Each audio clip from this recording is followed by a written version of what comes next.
I call this regular meeting of the Carrollton-Farmers Branch ISD Board of Trustees to order at 7 p.m. on April 7th, 2022. Board members, district staff members, and members of the audience, you are free to join me in standing as Mark Delalio of Northside Baptist Church provides a message, followed by the Pledge of Allegiance led by Cassandra Hatfield and the pledge to the Texas flag led by Tara Urbachik. Before we bow our heads in prayer, I want to say thank you to Dr. Black, Dr. Chapman for the opportunity to be here. I also want to thank you. My wife really appreciates the new bathrooms here, so let's bow in prayer. Father, we thank you so much for the opportunity to be together here this evening. We thank you for the allowances of the various roles that call us together here tonight. We thank you for this body of educators who acknowledge their need for your wisdom and guidance to steward these priceless treasures gifted to us by your benevolent good hand.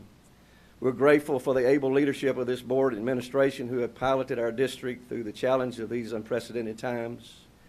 We ask for your provision of insight and proficiency to Dr. Chapman, his administration, school faculties, as well as Dr. Black and the Board of Trustees, as they seek to not only efficiently manage the resources provided by our citizenry, but to also be prudent and proficient in the development and equipping of this next generation of world changers. May your transcending principles of morality and conduct serve as guideposts in this ever-changing and often confusing landscape of culture and ideas. Because of the creativity of your image bearers, we ask that you give us the wherewithal to achieve what we have never had by doing what we've never done. We ask this in Jesus' name. Amen. I pledge allegiance to the flag of the United States of America and to the republic for which it stands, one nation, under God, indivisible, with liberty and justice for all. Honor the Texas flag. I pledge allegiance to thee, Texas, one state, under God, one and indivisible.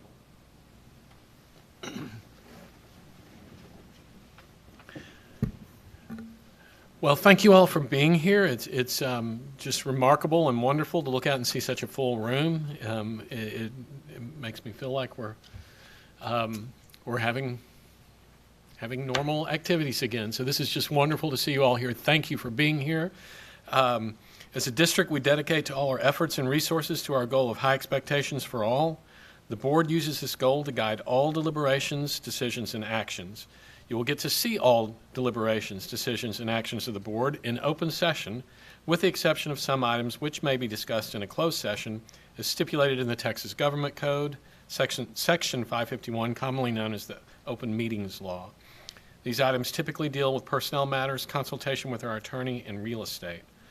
For the record, the board members here are Tara Urbachik, Sally Derrick, Randy Shackman, Guillermo Ramos, Cassandra Hatfield, Carolyn Benavides, and myself, Les Black. We constitute a quorum and may conduct business on behalf of the district. Before moving on to our next agenda item, I want to remind you that the board will accept comments from citizens of the district and from district employees. Anyone wishing to speak, either as an individual or as a representative of a group, may do so during agenda item number 3, Audience for Guests. Please submit your request to do so on one of the forms provided on the table just outside the boardroom door.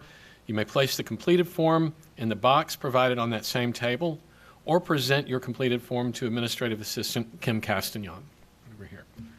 When the board addresses agenda item number 3, Audience for Guests, you will be invited to the podium to speak to the board. Okay, we will move to agenda item 2, special presentations and recognitions, and items 2A, student recognitions, 2B, teachers of the 9 weeks, and 2C, district announcements. So I will turn it over to Ms. Parnell. Good evening, Dr. Black, Dr. Chapman, and members of the board. We have several student, staff, and community recognitions tonight. And to start with, I wanted to draw your attention to the beautiful artwork at the front of the room. That is from Blair Elementary School, and we thank those students for sharing their talents and creativity with us tonight. We have 3 student recognitions. Our first student recognition is to Mr. Anthony Pacuba from Creekview High School. Anthony We want to congratulate Anthony for winning the regional swimming competition and for qualifying in state in the following swimming events, the 200 IM and the 500 freestyle. Congratulations, Anthony.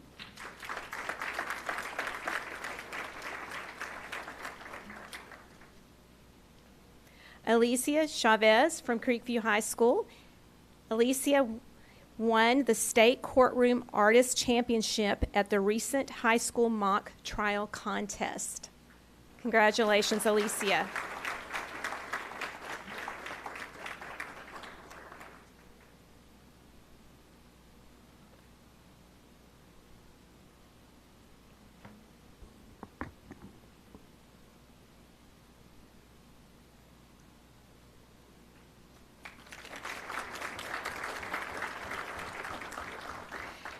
Next, we have Avery Campbell from Creekview High School, and Avery won 5th place in the state UIL wrestling meet. Congratulations, Avery.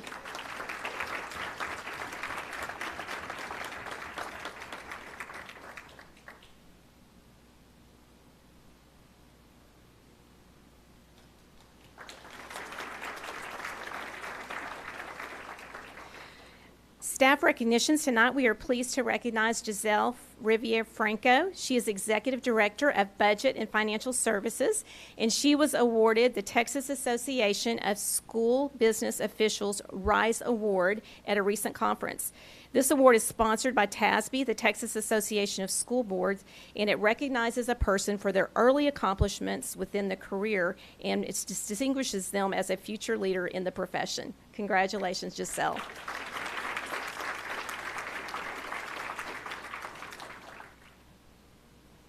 Next, we want to announce our Together We Rise Award, and this time it goes to Patrice Brenner. Patrice Sims, yes. Patrice Sims.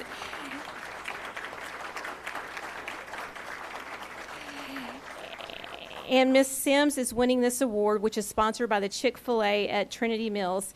She is a clerk at McWhorter Elementary School, and she was nominated for this award by our Assistant Superintendent of Student Services, Michelle Bailey. Miss Bailey said the following. Oh, wait. We have more to say. Not yet. We want to share the great news and why you were nominated. And this is because very seldom do people call student services to say something positive, and they call to say something positive about you. And the particular person shared their gratitude for your help and for your support, and for you always being helpful when it comes to enrolling our students. Ms. Sims is always knowledgeable, she's friendly, and she's caring. She knows which forms to use, and she knows how to get the job done very quickly and very concisely. And for that, we want to congratulate you for excellent customer service.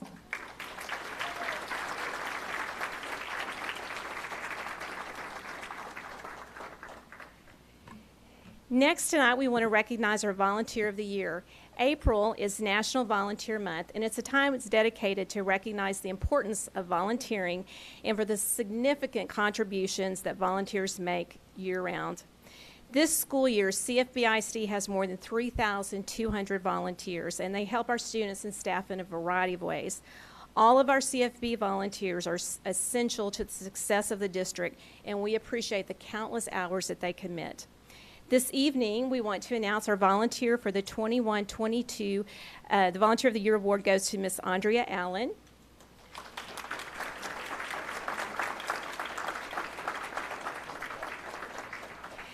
And Andrea is the founder and CEO of a local nonprofit connecting the community. She is a CFB graduate. She graduated from Newman Smith High School, and she lives in Carrollton. She has a passion for helping students, and beginning in 2020, she approached us about starting the Pen Pal Mentor Program for elementary school students. Andrea and her team joined CFB as our official mentor partner, and they recruit and manage volunteers for the district. While serving as a mentor and partner, she assists with the collection of school supplies this past August, and her team collected more than 2,000 backpacks for our students. So we are very appreciative of your hard work. Congratulations for being our Volunteer of the Year.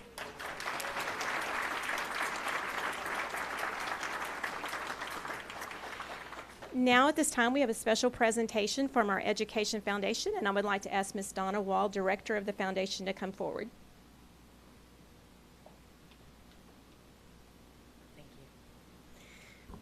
Good evening, Dr. Chapman, Dr. Black, and esteemed school board members.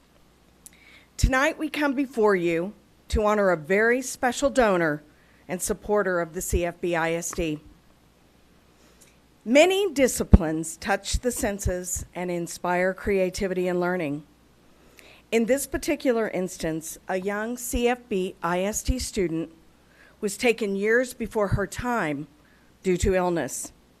During her short life, Lydia Baird loved the fine arts and in particular, the orchestra. It soothed her soul and brought her great joy. Tonight, we honor Mrs. Olga Baird, her late husband Dale Baird, and their family and friends as they've made possible the Lydia Baird Fund for Emerging Musicians in the amount of $100,000.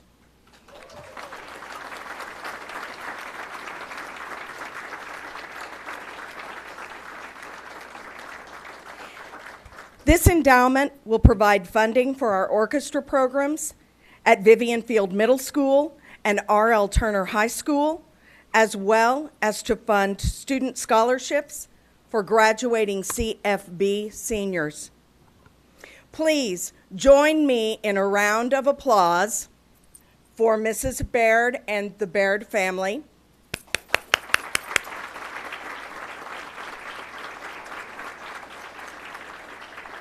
I'd like to ask Mrs. Baird and her family members, members of the school board, and leaders from the CFB ISD Fine Arts Program, as well as leaders from the Educational Foundation, to please step forward as we commemorate this time with a group photo and gift of our appreciation.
Thank you again, Ms. Baird and the Education Foundation for your generous contribution that is going to help so many of our students. We truly, truly appreciate that.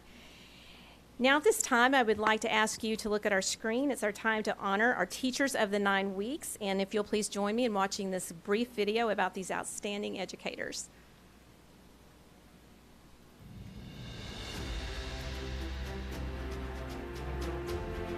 Megan Harvey, McCoy Elementary. Elizabeth Watson, McCamey Elementary. Megan Seegers, McLaughlin Strickland Elementary. Carol Shelton, McWhorter Elementary.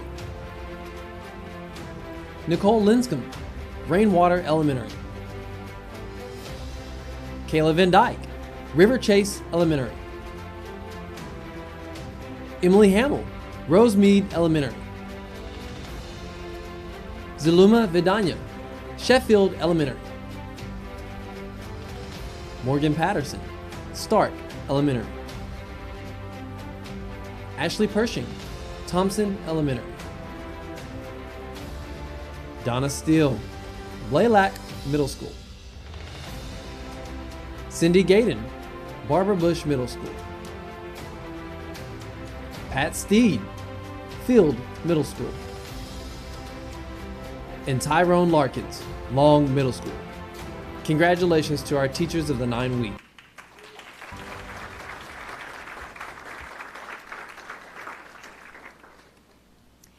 And under announcements, we have two announcements.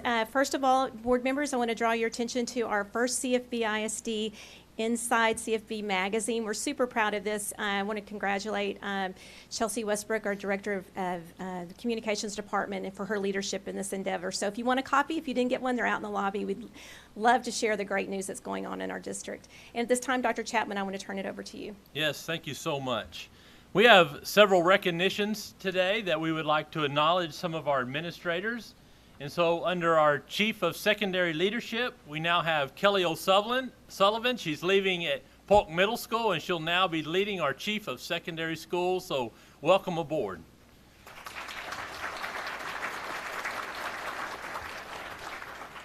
To take on the head role at Polk Middle School, leaving Vivian Field as AP as a new principal, is Miss Kara Miller.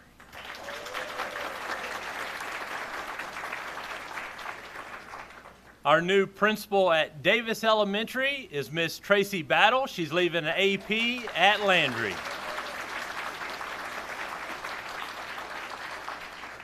And we already made an announcement. She came up today for her award, but Giselle Riviere Franco is our new Executive Director of Finance.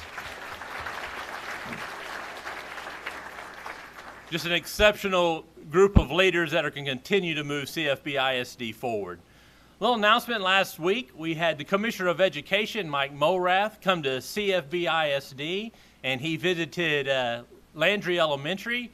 And I'm going to tell you, when he came in, he wanted to see data in action. He wanted to see PLCs, professional learning community.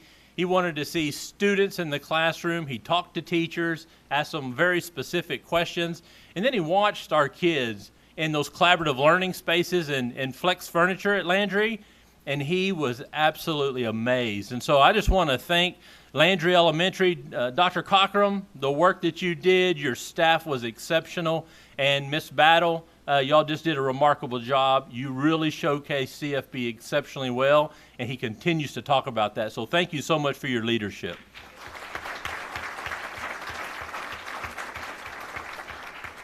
As mentioned, as in a boardroom today, April and May, as we close out the year, we are going back to normal. Praise the Lord. That we are full group. We're going back to all of our events, and so it's so nice that we're able to come back in person as we finish up our year. This is really, it's been 2 years in 1 month, and so we're so blessed, so blessed to be able to start getting back to normal, to start looking at what is that new pathway in CFB ISD. We're in the process, as we speak, of naming of a new facility. That's our multi-purpose facility. You can find forms online if you would like to nominate someone for that building. It's under CW Local. You can find it on our website. We do have a committee that are going to take all those nominations, and then they're going to make a recommendation to the Board of Trustees at the next board meeting. So if you're interested, and I hope you are, because we want this to be a collaborative effort on naming this beautiful new facility in CFB ISD. That concludes my announcement. Okay, thank you, Dr. Chapman. Well, before we move to an update from PTA, let me just congratulate all the students who are here tonight for their outstanding honors, and our teachers of the 9 weeks, and our administrators who are here tonight to be recognized for their new challenges that they're taking on. We appreciate all of you, and I especially would like to say thank you again to Mrs. Beard for your gift. I'm just deeply moved by the gesture, and I think about all the young musicians in the future who are going to benefit from your generosity. So we thank you from the bottom of our hearts. So we will move to item D, update from PTA, and this is Bonnie Petraza. Good evening, Dr. Chapman, Dr. Black, members of the board. I am Bonnie Petraza, the Advocacy Chair for CFB Council PTA. The final Texas PTA reflections are in, and I'm pleased to announce that CFB has 3 artists moving to the National PTA Reflections Contest. This is the most entries we've ever had move on to National PTA. Madeline Birmingham from Newman Smith PTSA with a dance entry. Gayatri Anadaraman from Perry Middle School with a literature entry, and Serenity Matareddy from La Valita Elementary with a visual arts entry. Additional awards included 9 honorable mentions, 6 awards of merit, and 1 award of excellence. And I'd like you all to join me in congratulating all of our CFB artists. You are welcome to check out the reflections. They're on display right now at the Josie Ranch Library. It showcases all of the council level entries from the CFB artists, and that will run through April 10th. We have quite a few events coming up this month as well that I'd like to mention. Next week on Wednesday, April 13th at the CFB ISD Multipurpose Center, which we just spoke about, a beautiful building, so we invite you all to come and see it for yourselves. Together with the AAUW North Dallas Council PTA, we'll be hosting a school board candidate forum. The doors will open at 6:30. The forum begins at 7 p.m. And this will be a nonpartisan forum focused solely on voter education regarding CFB ISD school board candidates and the cumulative voting process that we use.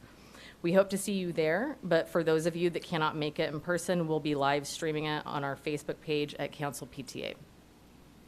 We also invite you to join us for our upcoming Texas PTA Life Member Award ceremony on April 21st, also at the CFB ISD Multipurpose Center. Another opportunity for you to come see it for yourselves. That will be at 6:30. We'll celebrate our local and council PTA volunteers who have gone above and beyond and received Texas PTA Life Member Awards this year. We're so lucky to have these standout leaders here at CFB. Council PTA also encourages seniors who wish to further their education to apply for one of our scholarships. Students must be a member of a CFB, PTA, or PTSA, exhibit community service and leadership during their high school years, and have maintained a GPA of 2.0 or higher. Applications are due by April 22nd. By midnight, seniors can fill out a link to apply on our social media channels and our website and through their high school counselors. And lastly, an exciting membership update. I'm happy to report that we currently have 5,987 PTA members in CFB. We would love to get over the 6,000 mark. We're just 13 away. So if you haven't joined your local PTA, what are you waiting for? You can join online at joinpta.org. Thank you for your time tonight. Have a wonderful evening. Thank you, Ms. Petraza, and thank you to the PTA. Join, everyone. Join if you haven't. Thank you for your presentation. All right, the next item on our agenda is number 3, audience for guests. Ms. Castagnon, are there any in-person requests for this item? Okay, so we'll move to agenda item number 4. These will be our non-action items for discussion. 4A is our special education update. So Ms. Wells, I believe this is you. There you are.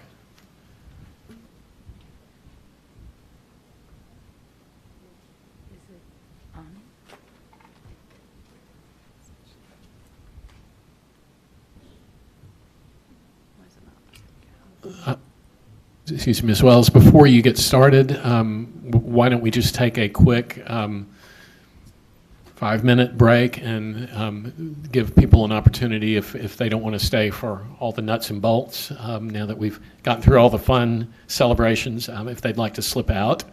So let's take a quick 5-minute break and we'll come back and hear from Ms. Wells in the special ed report. So we will break for 5 minutes starting at 7:24.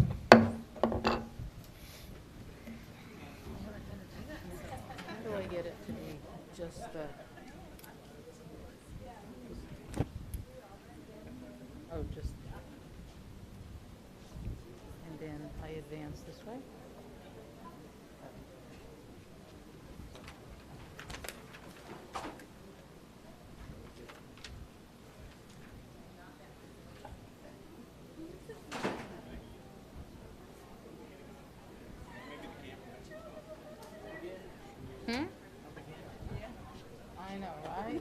I think I should go home. That's right. I heard her say 5-minute break. Thank goodness.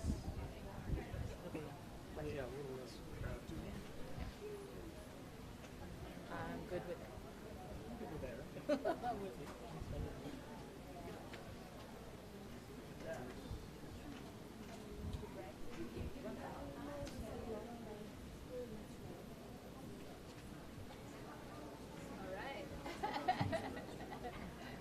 Okay. They gave everybody a little break to get y'all warm. Y'all can now be ready.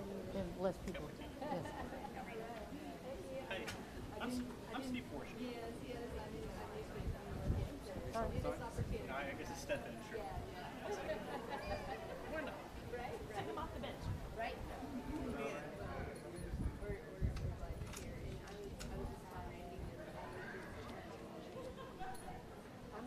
Give you a little break there. Yeah. To the Less- starting line. Yeah, less people.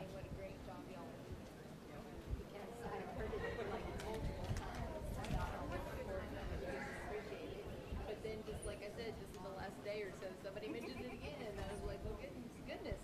So y'all are out. I was gonna say y'all are out there taking care of it. Trying, right? Right. So good job. Glad y'all are here. Like I told you before. Oh, sorry. They're gonna love you. And they'll love you too. Oh, that's okay.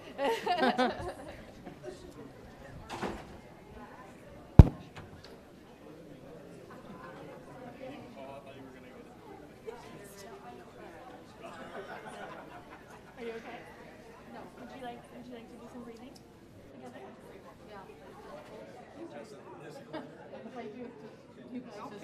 Long exhale. Kick me out of the way. Long exhale. That calms your nervous system.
This meeting of the CFB ISD Board is called back to order at 7:29 p.m. And so we will move on to item 4A, which is our special education update. And you get a second introduction, Ms. Wells. Thank you. You're up. Good evening. Dr. Chapman, Dr. Black, and members of our school board. I am Randy Wells, and I serve as Executive Director of Special Education. And I'm here this evening with two of our four special ed instructional coaches. Kendra Trainer is an elementary math coach, and Stephen Forche is a secondary math coach.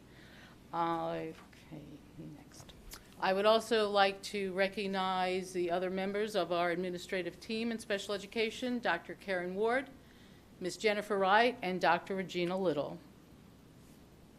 We also have 5 members of our leadership team at Marie Huey that represent all the different disciplines, our psychologists, diagnosticians, speech pathologists, OTs, and our lead behavior specialist, Greer Fisher, Colleen Bardsley, Kathleen Fry, Kristen Saletti, and Michelle Westerfield.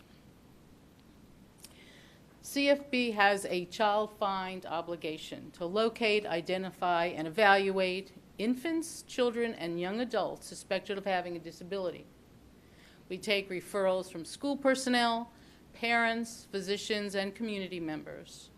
We advertise our child find effort starting with campus and district trainings at the beginning of our school year. Every single person in our school district from every department is trained in child find.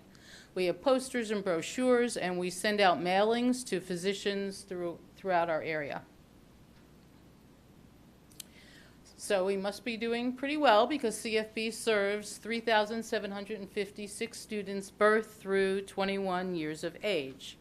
So our babies birth through 3 are those that have an auditory impairment or a visual impairment, and we serve them in their home.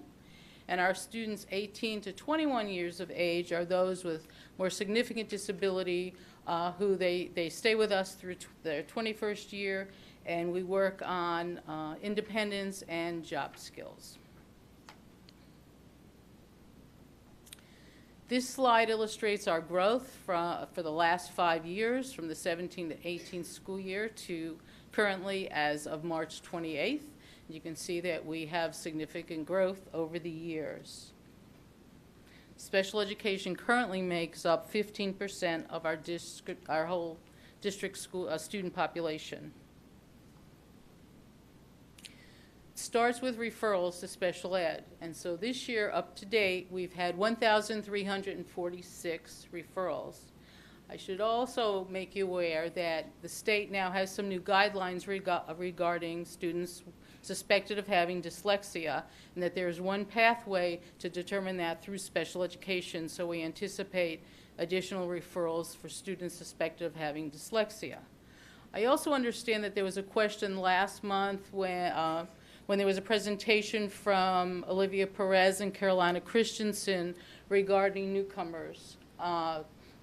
And so, just to make it clear, one of the things that we assure at the end of every ARD meeting is that we're not placing a student in special education because of a different culture, lifestyle, lack of educational opportunity, or speaking a language other than English. They have to truly have a disability before they are placed in special education. So the special ed process starts with a referral. We complete evaluation. It might be by one evaluator or a team evaluation. An example of a team evaluation would be if we suspect autism and we have all the disciplines involved to determine if a child has autism. After the evaluation is complete, we hold what's called an admission review and dismissal meeting, referred to as an ARD meeting. And at the ARD, we review the evaluation. We determine if the student is eligible. The ARD committee develops an individual education program referred to as an IEP, and they develop also goals and objectives, and they look at those goals and objectives and see where they can be met for that student in LRE, which is the least restrictive environment. And so in the state of Texas, there are 11 eligibility categories. A student can be eligible meeting eligibility for one category, like they just need speech therapy, or they might have a primary, a secondary, and a tertiary eligibility and have up to 3 eligibilities. We serve our students with an array of staff, starting with our special ed teachers and our special ed paraprofessionals, and then all the other support staff that we put in place to help our students be successful. Our students are served through a whole continuum of services in CFB, starting with regular education with some support. We have fundamentals classes in elementary school. You have to be more than 2.5 grade levels below your peers in reading, writing, and our math, and those students would get their direct instruction in those subjects, one or all of those subjects from the fundamentals teacher, but they spend the whole rest of their day in a gen ed class. So we also have self-contained classrooms, starting with early childhood special education, which are 3 and 4 and 5-year-olds, and then moving on up, fundamentals workshop are for our 18-plus students, and then all our other support classrooms in between. I would like to point out our developmental center class are for students with severe and profound cognitive disabilities, lots of times medically fragile. We have 3 of those classrooms at Carrollton, at Blaylock, and at R.L. Turner High School, rather. And there are nurses in the classroom doing nursing procedures along the way. So it's a big umbrella with all kinds of possibilities for our students with disabilities. I also want to add that we have a few students that are considered twice exceptional, meaning they're eligible and receive services from special education, as well as being gifted and talented and receiving services from our advanced academics department. We also offer related services which are put in place to support IEP goals and objectives. So an example of that would be occupational therapy. All students in CFB take a STAR assessment, so that would include, most of our students take regular STAR, including those functioning multiple grade levels below their peers. And then our students with more significant disabilities have a STAR alternative, and it's the art committee that determines the appropriate assessment for the student. We also have some House Bill 3 goals related to special education, one for literacy and one for math. So our goal in literacy is for our students in 3rd grade to achieve 24% at MEETS grade level or above and demonstrate a 2% increase in their performance over their 2021 STAR reading scores. And then within the next 2 years, we want to see our 3rd grade STAR reading scores back to where they were pre-COVID at 26%. And for math, we want to see our students increase 6% during this school year to 26% at MEETS grade level or above, and then increase another 6% in the 22-23 school year to help get closer to the pre-COVID scores within 2 years. I'd also like to mention this past weekend, April 2nd, we had a wonderful event, Casey's Run at Stanridge Stadium. It's an annual 5K run and 1-mile family fun run held in memory of Casey Breckus. And the proceeds from Casey's Run benefit our All-Star Special Olympics team, a student who's 8 years old and older with a developmental disability or a closely related disability can participate. And our district participates in bowling in the fall and track and field in the spring. And of course, because of COVID, we've been on hold, so we're really optimistic that next year we will be able to do this again. Now I would like to, before I turn this over to Stephen and Kendra, I would also like to introduce one of our coaches in the audience. Courtney Wilson is our elementary language arts coach, and unfortunately Liz Mahaffey, who's our secondary language arts coach, could not be here tonight. So take it away. Your turn.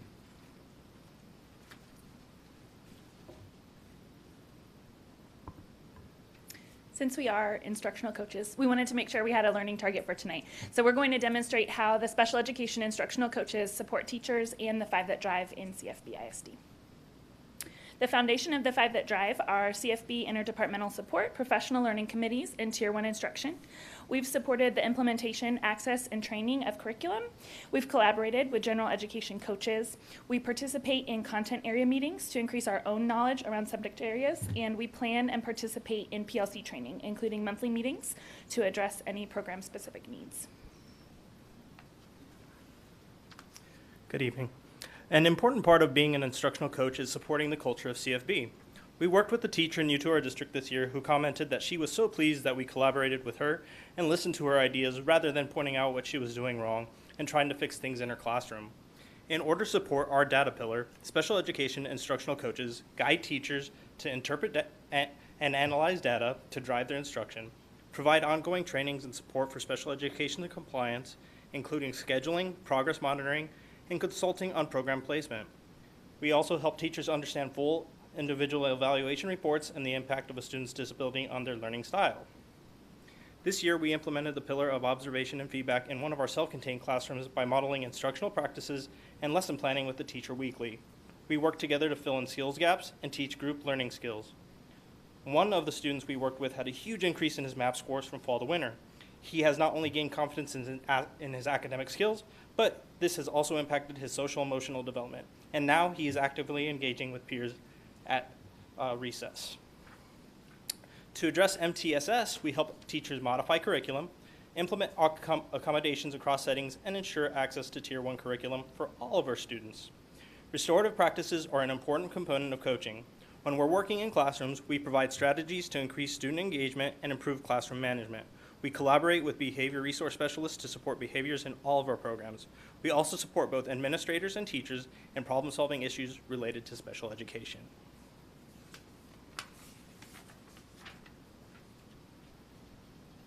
Some of our goals for next school year are to collaborate with general education coaches and teachers to provide strategies for differentiation and supports that benefit all of our students, provide paraprofessionals with effective instructional strategies to support special education students, focus on applying the various methods of co-teaching, and increase the options of professional development opportunities. This year, we have supported 65 secondary special education teachers and 54 elementary special education teachers. Our schools are excited to be working with special education instructional coaches this year, and these are some of the comments that they have shared with us.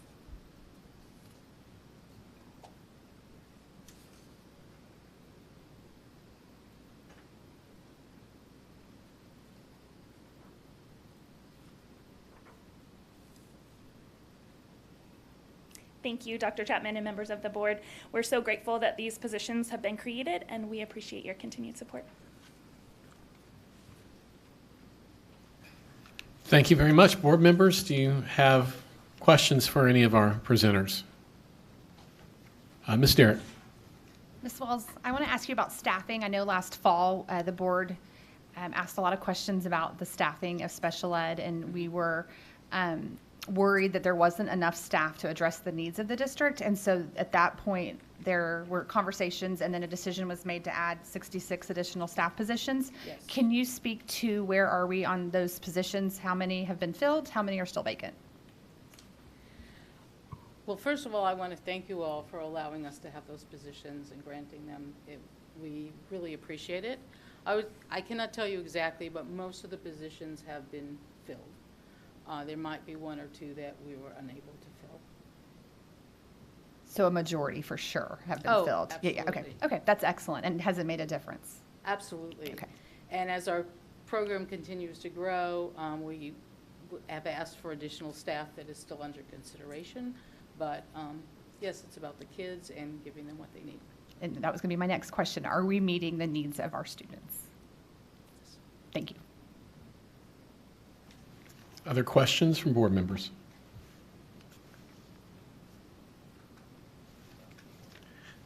Okay, I think Mr. Ramos has a question. Mr. Ramos? Oh. We can. We're miking up your speaker. Go ahead, Mr. Ramos. How about now? Is that better? We're good. Is that better? Can you hear me now? We can hear you. Yes. Okay, good. I'm just to kind of piggyback on the question that Ms. Derrick was asking. Did we come up with a staffing model? Because if I remember correctly, the projection showed that there was going to be an increase in enrollment in special education students. Did you say increasing? Yes. So we've been working with Dr. Davis and his department to create a staffing model, which we recently submitted for approval. Okay, good. I know I'm sure there's a bunch of different challenges that would be different than general education, but I'm glad and I appreciate that you guys are working on a staffing model. Yes. Thank you. Any other questions from board members? Wait a moment. Okay, Ms. Wells, Mr. Forche, Ms. Trainer, thank you, for being here and speaking to us about the important work you're doing. And we do appreciate what you're doing for our kids out there. And we know it's difficult work, but it's obviously very important. We appreciate what you're doing. Thank you. Thank you for your support.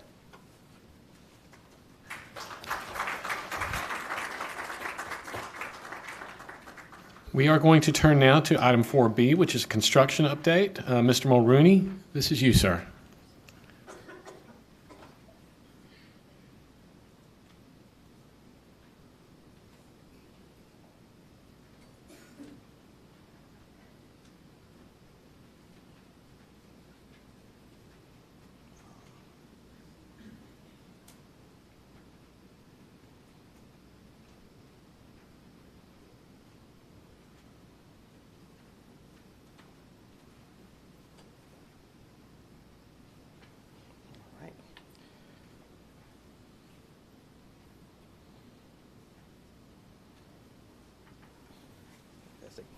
Thank you, Dr. Beck.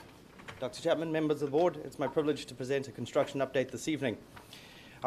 As we look at our bond planning document here, we review those bar graphs, and we see the light blue is that number that we expect to spend on each of these projects to make sure we make the project whole. Obviously, the dark blue is the upper limit. We go past that line, and we're going to be shorting something else. So we've got to stay right in that sweet spot. That green line that you see there is our all-in contracted value at these jobs. And the red are the invoices received. So as you can see, we're rapidly moving through the bond as scheduled. And our summary at the bottom, and then to the right, you can see our cash flow right on target. That cash flow is the actual, so it includes some of the retainages and things like that. So we want to be just below that line as we anticipate. The number there to notice is the $301 million contracted. That's 80% of the 2018 bond is contracted work. These are gone through all the design processes, through all the bidding processes. This work is lined up because we really got to move in February to be hitting a summer schedule. And our team has done a phenomenal job jump-starting this year. We took our lessons learned from 19 and 20 and said, we're not waiting till August. We're going to be starting as soon as possible. Spring break, get those libraries open, start that work, because it's really tough stuff, and the summer keeps getting tighter and tighter. However, we've got to also keep looking down the road and making sure that we've got projects lined up as we go forward. So this evening, we're going to be turning our minds to 23 and what funding opportunities come forward and how we're going to keep moving this work forward. Because as we cross that 80% mark, we've got to start looking at what's coming next, what's that grand vision, and how do we meet those needs of those students.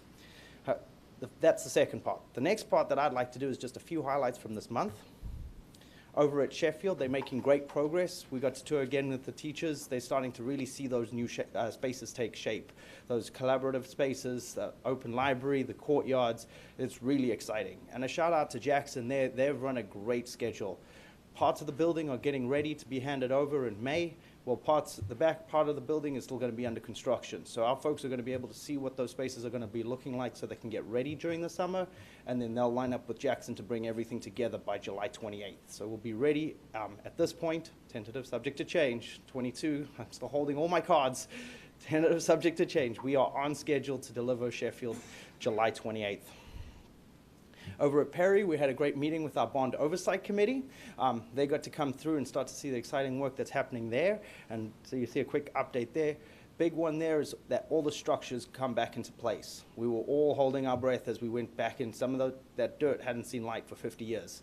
So we opened everything up. We've stitched all the systems back together. There's still a lot of work to do in our systems, the glass, the finishes, things like that.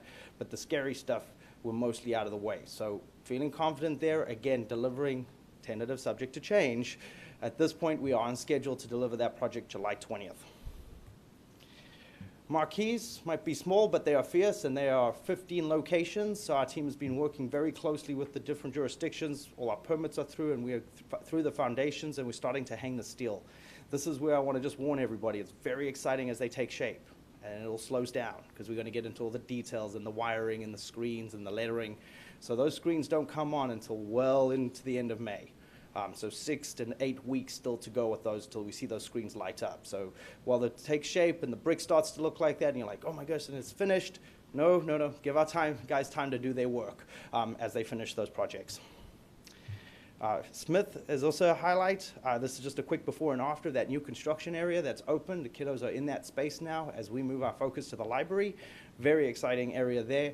Fun fact there, they painted all the different building systems different colors, since this is the construction CTE, so they can actually use the building as a teaching tool. So you see that mechanical is yellow, and the plumbing is blue, and the electrical is orange. So all the different colors actually represent the different building systems that they have. Stadium's going strong, 65 foot down and wet. But we're keeping going. So if anybody goes there, you'll see a lot of crane activity as we start to dig those big piers that will hold up the new visitor side bleachers. Again, we're going to not see a lot of vertical activity until well into June, and then we're going to see that pre-constructed system come to town then. So again, a lot of activity going on, but you won't see a lot of it because it's all that foundation that's going underneath it. Well, quick construction update. Are there any questions? Questions from the board? Ms. Derrick? Mr. Maroney, I just want to ask about Stand Ridge real quick. When is the estimated completion date of that? We're in August 10th to hand it over, but that'll be really punching. We'll be ready to be back for the start of school. Okay, so we're not imagining any impact to like the football season per se, given anything else happening? Tentative, Okay. subject to change. At this time, we are on schedule to deliver ahead of the football season. Excellent, thanks. Mr. Bocek?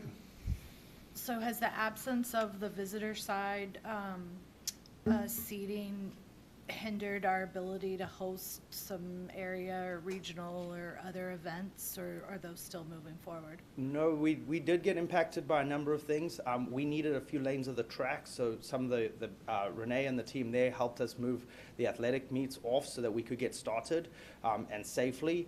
There are some soccer games and things. The Farmers Fire Department has actually been phenomenal working with us because we had to completely rebuild the sprinkler system, fire sprinkler system on the home side. That's been the biggest impact to that. So we've worked with athletics. They've been great partners, trying to minimize the use because it is under construction. It's disruptive. The biggest one that was impacted was the track events.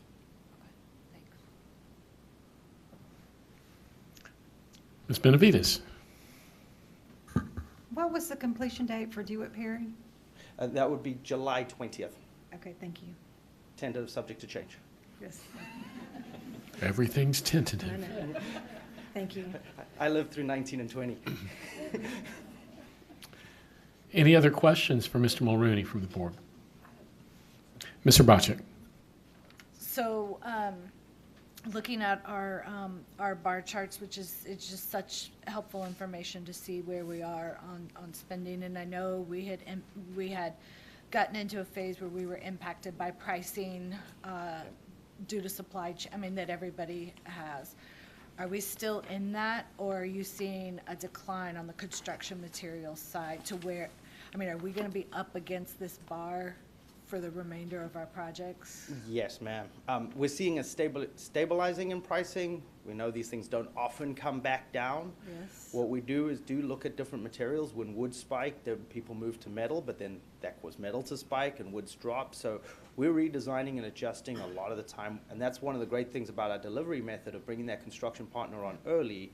We work very closely with them. So we've been able to minimize a lot of those impacts. I feel we are well on track. We also captured, if you look at the early bar graph, we made sure there was enough left there so we weren't left dry at the end. And that's all part of our strategy. So at this time, I feel we're confident to see the rest of the work finished. Okay, thanks. Yes, ma'am. Well, and the second part of that is I'd like to take focus onto future planning and looking forward to for our future needs. Part of that is to have a look at the life cycle of a bond. We presented this back we start to look at that tree analysis because it's often those roots that set down very early. It's work now that won't be coming back to the table until 24, 25. But really, we've got to start that visioning, assessments, planning now. And even then, we're talking bond cycles and things like that. This is a very slow and long process. So like that, we have a lot of fruit coming to market. That's that $301 million coming out. The other part of that is we never really want to get to a place where a bond is completely spent, because then we're completely helpless. We want to make sure that we've got enough to either get another package started, or we have enough if we need to figure out what to do with those remaining pennies to strategically keep the district running. So we want to make sure that we're planning ourselves really nicely. And that 80% mark is an excellent place to be in. So while we've got all these great projects coming out, we also want to turn our focus to have some future planning. So if you remember a couple of months ago, we contracted with Huckabee Architecture to start a planning assessment process, as well as the visioning process, and then ultimately a bond planning process in the fall. Well, this evening they're here to present their roadmap to that success and what the next 6 months looks like for that. There we go. Come up now. And there was a presentation. There it is. And that's just use the up arrow. Dr. Black, Dr. Chapman, CFB School Board, I'd like to thank you for having this opportunity to present our 2023 roadmap to the CFB bond. My name's Ken Kessler. I'm the principal in charge of the CFB work. Which one is it? Sorry about that. Just a little bit about Huckabee. Huckabee is all in education. That's all we do. Our whole business is to supply or support and build education facilities and make sure that everyone, all our work is for the children.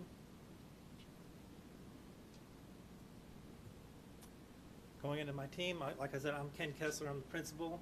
I've got Leslie Weaver here, she's the director of communications, and I got Mike over there, who's the director of planning.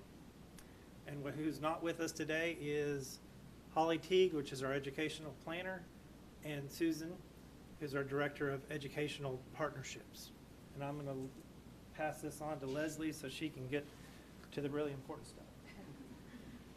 Yeah, thank you, Ken. So Ken is your guy when you're wanting the building designed and you want all of the projects, and we call them the nuts and bolts. But certainly what we're going to talk about tonight kind of falls in the wheelhouse of myself and Mike.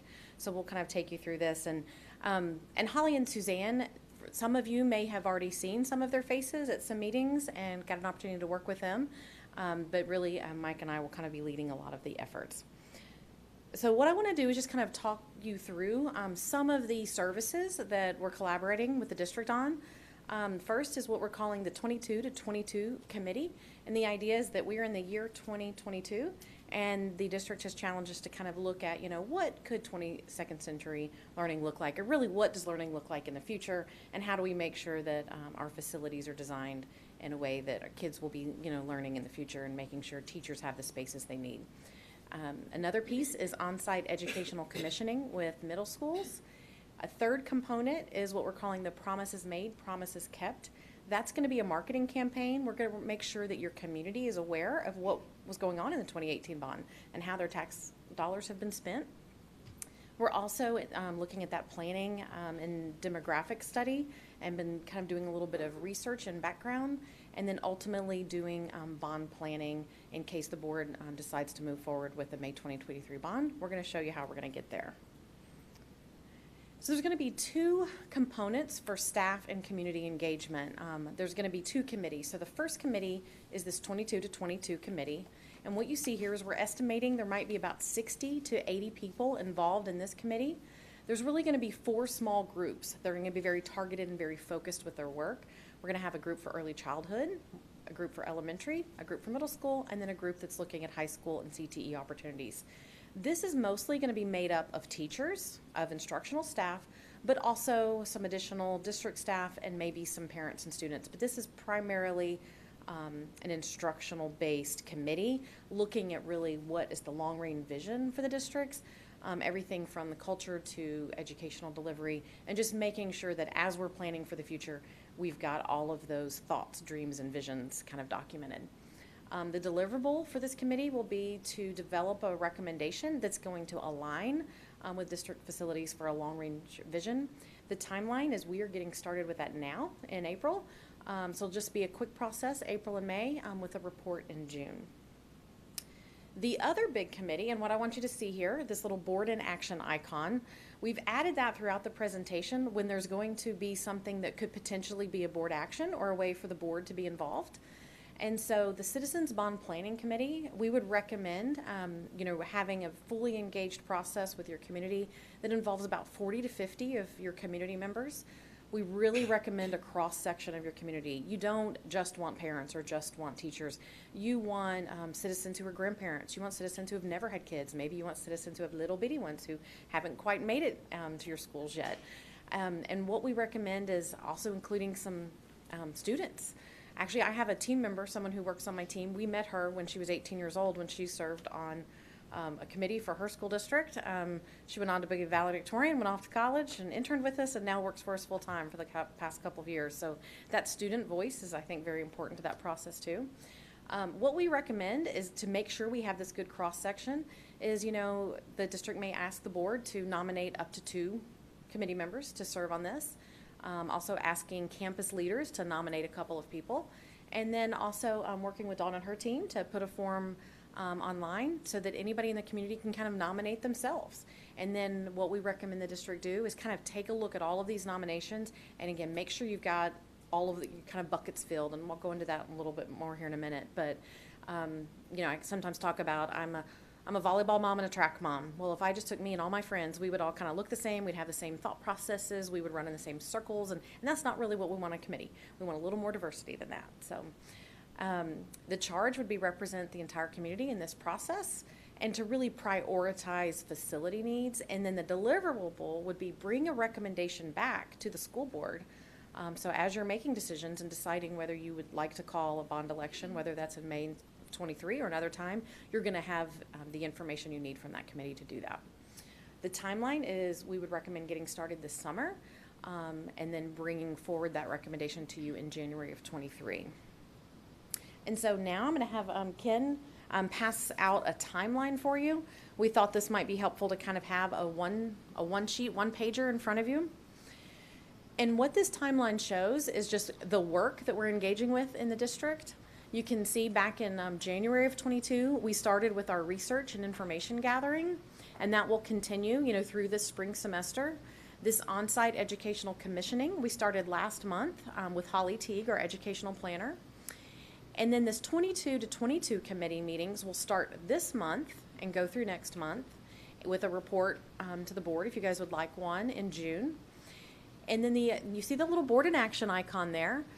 If the board chooses to do so, you might want to charge the community with forming that committee to look at the long-range facility needs. And then the district would actually form that bond committee, take a look at all of those nominations they receive and put that together. And then something we haven't quite talked about yet, you see in September, we're saying execute that promises made, promises kept campaign. So throughout the rest of the spring and the summer, we will be working with Malcolm and his staff and Dawn and her staff and others in the district to make sure we're telling the story of the 2018 bond.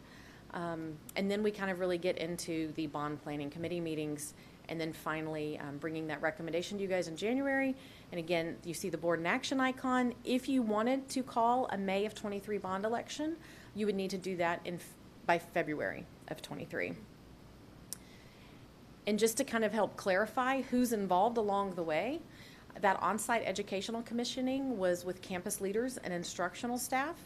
The 22 to 22 committee is heavy on the staff side, a lot of your instructional staff, but then the red portions, that bond planning, is heavy on your community members. Any questions on the timeline so far? And we still have several slides, so we might get to it, but anything at this point? Because what I'm going to do now is turn it over to Mike Vermeeren, where he's going to kind of talk about the work we've been doing so far and our research and information gathering. Yes, ma'am. The meetings you're proposing with the community, is that Zoom or in person? Where will they be held? We would recommend in person if the district feels like, what I heard earlier was maybe we're ready to do that, get back in person. But we have certainly all learned to pivot and shift the last couple of years. And if we need to have a hybrid approach or an online approach, we can do that. But definitely, I think in person is best. And we'll have some photos a little bit later on to kind of illustrate some of the activities people do that I think in person really lends itself to that. Thank you. Mm-hmm. Mike? All right, so I think what that timeline shows you is that there is a lot of good work to be done between now and that bond planning committee, right? And so a lot of the research and information gathering that we're doing and getting the community input is really about understanding those potential projects that a bond planning committee may be considering. It's about understanding the why behind them, right? It's not just projects that sound good. There's a lot of data and input from the committee that needs to go into it. And so that's how we're going to develop those projects. And so the first step is the research and information gathering piece of it. Things that we want to review include demographics, right? The makeup of our community. Looking at facility conditions, right? What did they look like back in 2018? What has been done since? Minor repairs, major repairs, renovations. Where do we stand today, right? So that we can reassess exactly what needs to be done. And then looking at on-site educational commissioning. That's going to be a little bit probably a new term for you guys, and so I'll explain that in just a second. But looking at demographics, facility conditions, commissioning, that's looking at existing conditions, right? And we want to use that so that it can inform us, or we can determine alignment with our capacities and programs that are at our campuses. We can compare our existing conditions of the facilities to district standards, right? This is what they look like, but this is what we actually want. And so how do we close the gap between any discrepancies? And then comparing the collaborative vision 2030, right? Any kind of educational goals, cultural goals is what I read out of that. How do we compare that to our on-site educational commissioning? And also looking at previous improvements and making sure that all of the plans that we may have, the long-range plans that we may have developed back in 2018, making sure that they do still align with everything that's on the screen right there. So to explain the on-site educational commissioning, it actually goes along with those previous projects also, right? We did the projects. We had a lot of good input as they were developed. There were a lot of staff input, and let's say, just to give you a broad word, there's a lot of why that went into those projects. But 4 years later, you want to take a step back and say, is it working, right? And so we are interviewing educators at each campus, specifically the middle schools, teachers and administrators, and asking, is it working? Did we do the right thing? Is it still in line with our educational goals? Because when we had conversations back then about the way that we want students to learn, right, that's what informed the way that the designs were laid out. But we want to know, how is it working for you today? So then there's the observation piece. So observing instructional strategies at both Perry and Vivian Field middle schools. And then reporting on that. So we want to make sure that there is a deliverable, a report for you guys, so you understand exactly the information that we're gathering when we're doing this. And so, again, it's really focused on instructional strategies and the intent that we had 4 years ago and the way things are being practiced today. So, and again, part of that, looking at previous improvements, here's R.L. Turner. Again, when we did R.L. Turner, there were a lot of conversation. We had multiple meetings with staff to let them be a part of the development of that design. We were focused originally on CTE at the time, but it actually kind of morphed into a grand plan, a grand vision for that campus.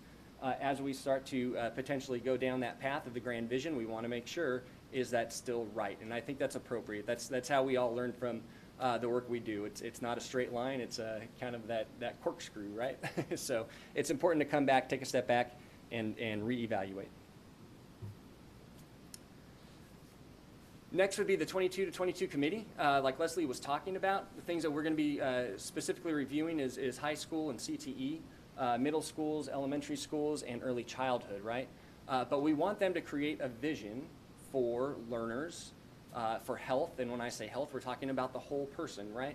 And so we're talking about social and emotional health as well, mental health as well. How are we supporting our students aside from cognitive engagement, right? How are we supporting them emotionally and behaviorally? And then we want them to create a vision for the schools at all 4 of those levels: middle school, high school, early childhood, CTE, and also pulling the community. What kind of resources do we have within the community? Again, looking at those demographics. To understand exactly what programs might be appropriate for various campuses. Also looking at the existing conditions, the existing buildings that we have, how can those support the vision that comes out of this 22 to 22 committee, so that we can be strategic about any kind of projects that get proposed to the bond planning committee. So with that information, we have research and information gathering.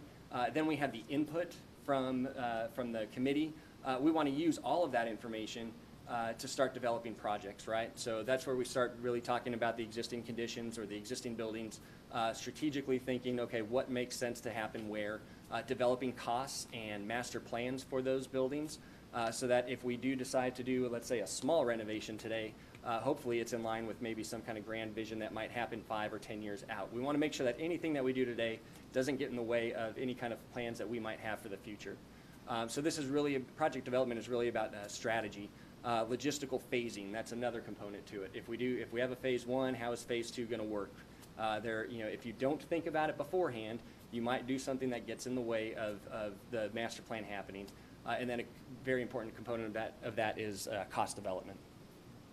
So just an idea of what that master plan and the cost development, and obviously that's a spreadsheet on the right-hand side, and that's a lot of little projects with dollars that add up to a big amount. But all of those pieces will help us to inform the way that a project might be phased out over time. And then hopefully I'm showing you how we're connecting the dots with all of that work going into bond planning, right? So we're using the research, the vision, the plan to inform a bond planning committee, right? And so we'll have that committee facilitation, which is facilitation number 2, talking about bonding capacity with that group and looking at project selections that we would have developed. Again, hopefully that we will have developed a lot of information and input that gives a good why to those projects.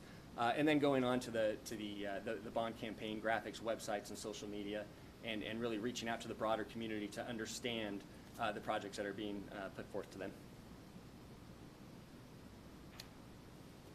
This is just a slide to kind of show you again all 4 of those pieces, how they come together. I just wanted to make sure you had that, give you a good summary of that.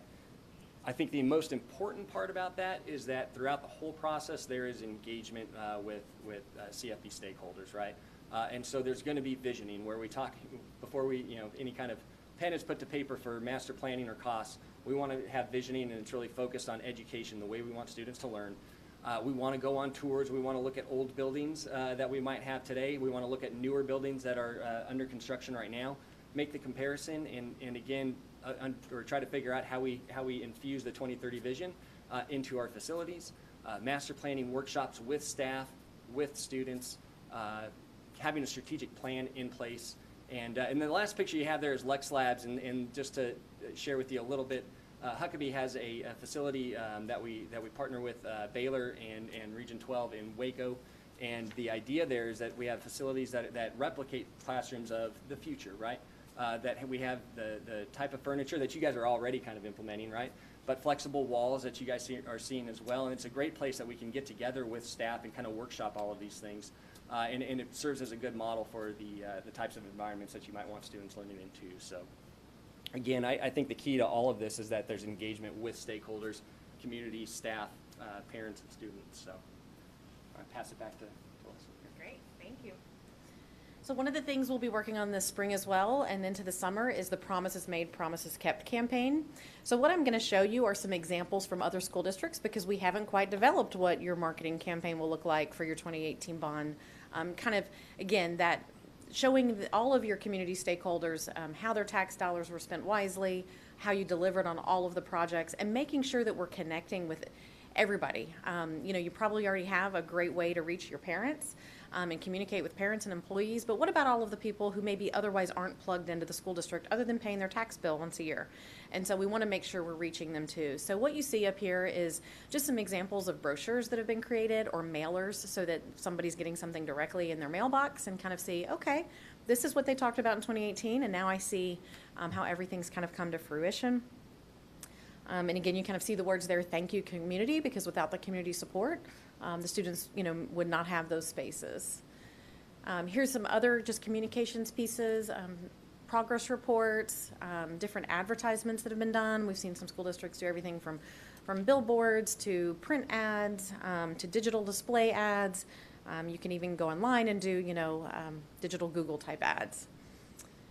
Also, we've worked with districts on helping to develop those social media messages so that the content is really engaging and exciting and can kind of take something off the plate of the communications team and just kind of help tell that story of what, that 2018, those promises were made. We also will be able to help produce some multimedia projects for you to kind of help visually tell the story.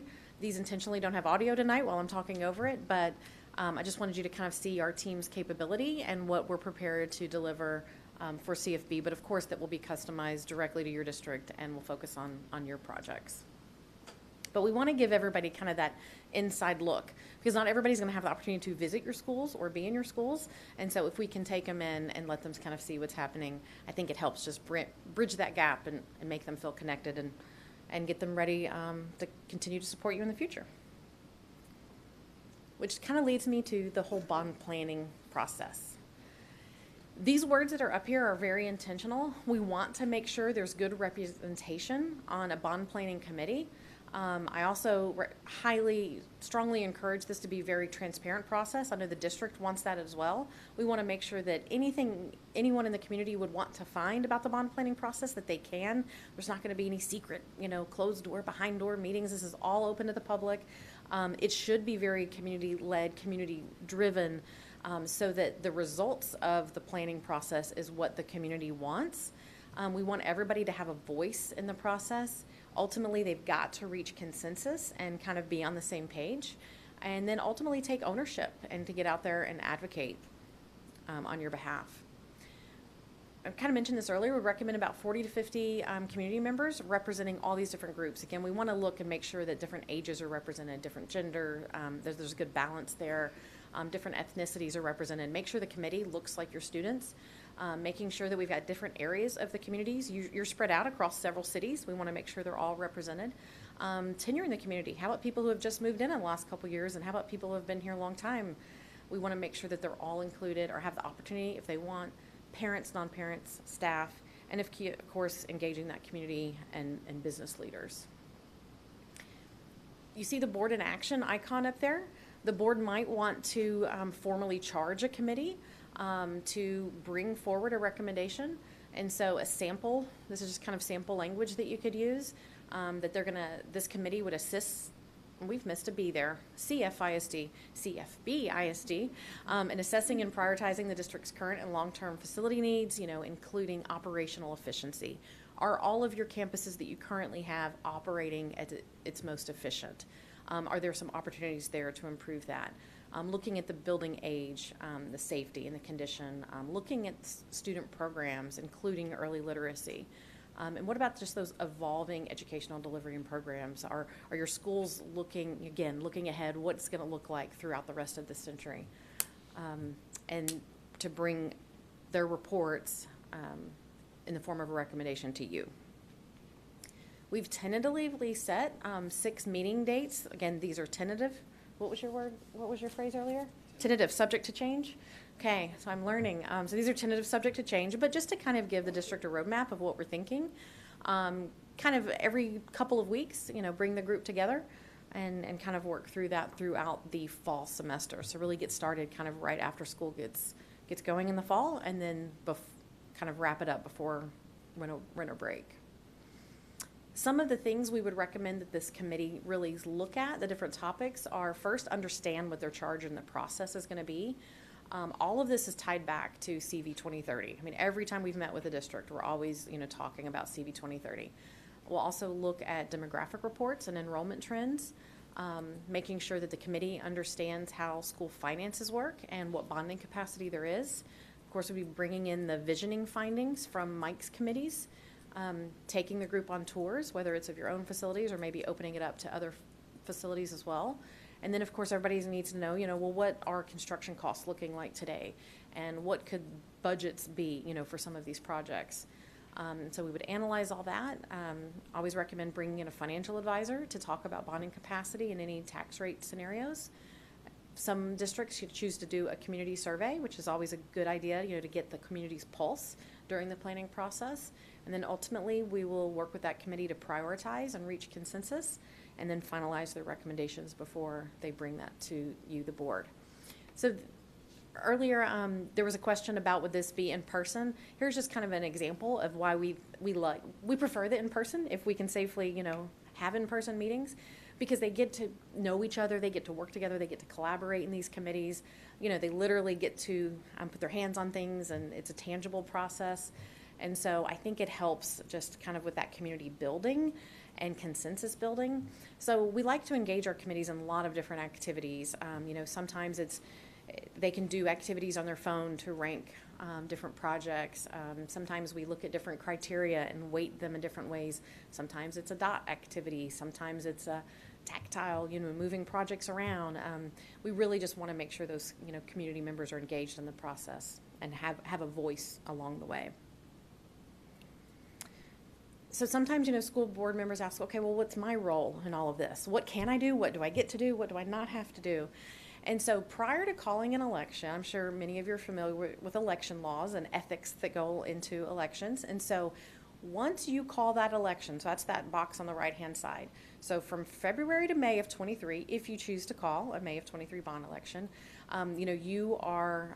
you must stick to facts only. You can have an educational, informational campaign where you're sharing facts with the community, but you can't advocate while you're in your official capacity. But prior to calling that election, what we recommend you do is you're observing the process, you're listening to what the committee and the community is talking about, and that you can be informing people about the process and what's going on. You can also inform people about the needs. Once you call an election, the word need, it's kind of hard to remove it out of your vocabulary sometimes, but you just have to stick with facts that this is what the committee recommended, this is what we've called, these are the projects that are going to be taken to voters for consideration in May. And so that's kind of what your role looks like. This slide just shows other important dates, and they are down here on the bottom right of your handout. So again, we would be bringing board updates to you. I would recommend that throughout the process as needed, from September to December, with that recommendation tentatively scheduled for January 5th of 23. Again, workshop between that January 5th date and the February deadline as much as you guys needed and wanted to continue working through the process. Your deadline to call, if you want to call a May 23 election, is Friday, February 17th. You can call prior to that, but that is the last day. So we recommended considering calling at your regular board meeting on February 2nd of 23, or consider calling a special call board meeting. And that May general election date is May 6th of 2023. And ultimately, then we're looking forward to helping cut those ribbons for beautiful facilities for your students. So I'd be happy to answer any questions you might have, or Ken or Mike as well. Board members, what are your questions for our presenters? Ms. Urbacek. I don't have a question, but just an overall statement, for this. And of course, we all know our 2018 bond. I can't see Randy. Our 2018 bond was the first one that we had in way too long, right? Way too long. So as we move into this process, I just to state the priority of the engagement of the community. I am absolutely on board with these early stages of teachers and the people delivering the important work that they do, identifying their needs, their wants as well, needs and wants, and developing that. But I also want the community to have their needs and wants as part of that process. I heard the statement, and then we'll present the projects to the committee. I don't want the committee being told these are the projects. We have to put it through of the needs and the wants. I'm absolutely, the community who's going to be paying for this has to have the voice and the decision on the priorities and what actually happens, built from our educators that have identified their needs and wants. That's my personal expectation. Thank you, Ms. Urbacek. Any other questions or comments from board members? Ms. Benavides. That's very important, thank you, because our community is the reason we're here. And of course, the children and the teachers, their needs are the most important things for us. What size did you say your community committee would be? I recommend like 40 to 50, or if that's the exact number I have on there, for the bond planning. Yep. Mr. Shackman. In your experience, because you guys do this multiple times a year all over everywhere, this is a really fast, compressed timeline. We know we need it. We know that this is basically the only way Texas allows schools to fund expansion, growth, and upgrade. Is this doable? I absolutely think this timeline is doable. We've been engaged for a little while, so even though this might be kind of the first update, we have been working, with Malcolm and Dr. Chapman and others to kind of set the plan and doing that information gathering. You may feel it's compressed. I can guarantee you there's many districts who, wow, we wish they started this early, because they do it much quicker, and it can be challenging. But I am very comfortable with this timeline. Okay. Now, if a recommendation comes forward in January, or if that committee can't reach consensus for a good recommendation, then what they might bring to you is we recommend more time. Or if you guys are having board workshops and you don't feel like it's the right plan, then we continue the process. And then, of course, your next opportunity would be November. And then, of course, the next May. But I absolutely feel this is very doable. And Malcolm, if you can dovetail in there together, same kind of thing, because we've got some really tight deadlines coming up. We don't know Texas weather. It looks like we will make our delivery dates. Kind of talk me through the whole wrap it up and start new, and does there need to be, from your perspective, a cleaner break, or can we make the one startup happening at the same time we're finishing? As a wise person said, I love it when a plan comes together. We've secured a lot of our materials. We're close to in the drawing a number of our projects. That's where we can start to talk about those July dates. We're not having those tough conversations at this time. So that plan is rolling in perfectly. We're hitting that 80% mark.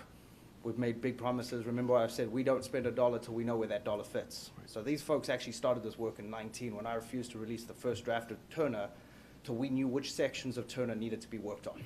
So we've been building this momentum all along. So this whole thing is fitting in perfectly lockstep with itself right now. So this will line us up. The team will be ready to wrap up those 4 projects and get right to work in the 23, 24 projects in sequence. So I feel like we are well scheduled, well oiled to make this all happen.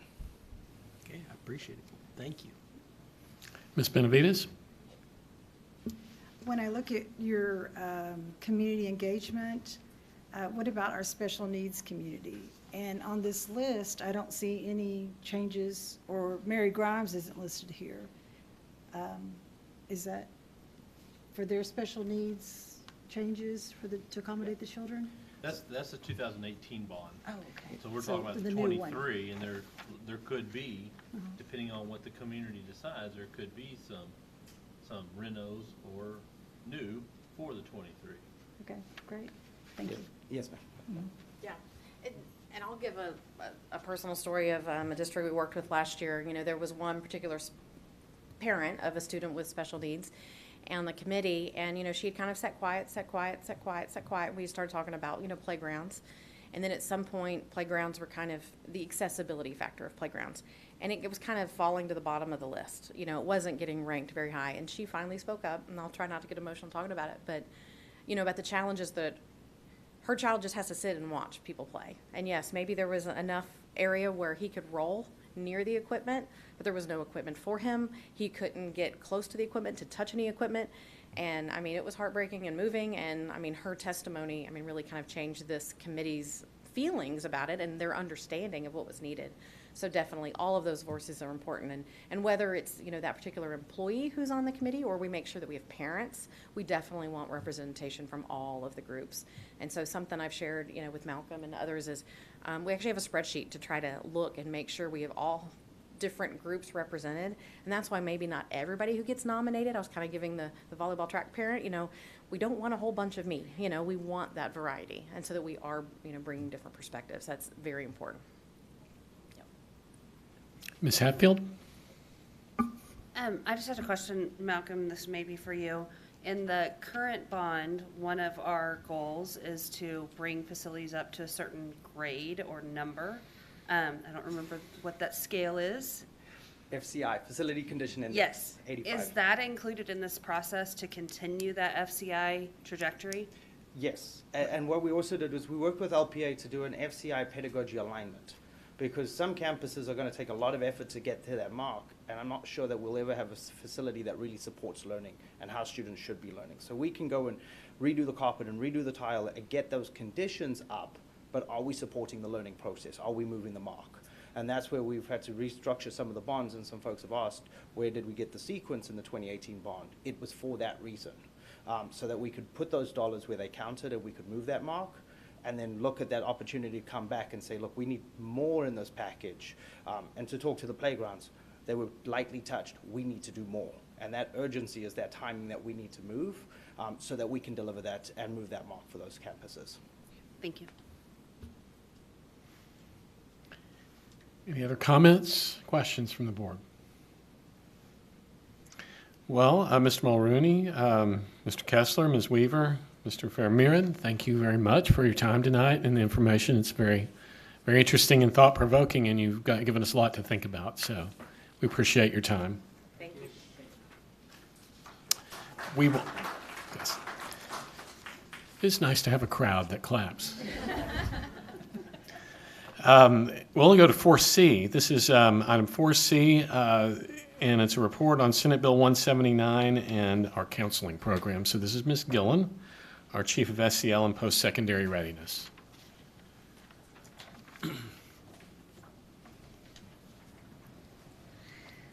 You'll see the handout with the little yellow attached paper, and that's the presentation. Okay, great. Thank you, Dr. Chapman, Dr. Black, and esteemed board members. Tonight, I'd like to give you a brief overview of school counseling duties in CFB and how they impact our students.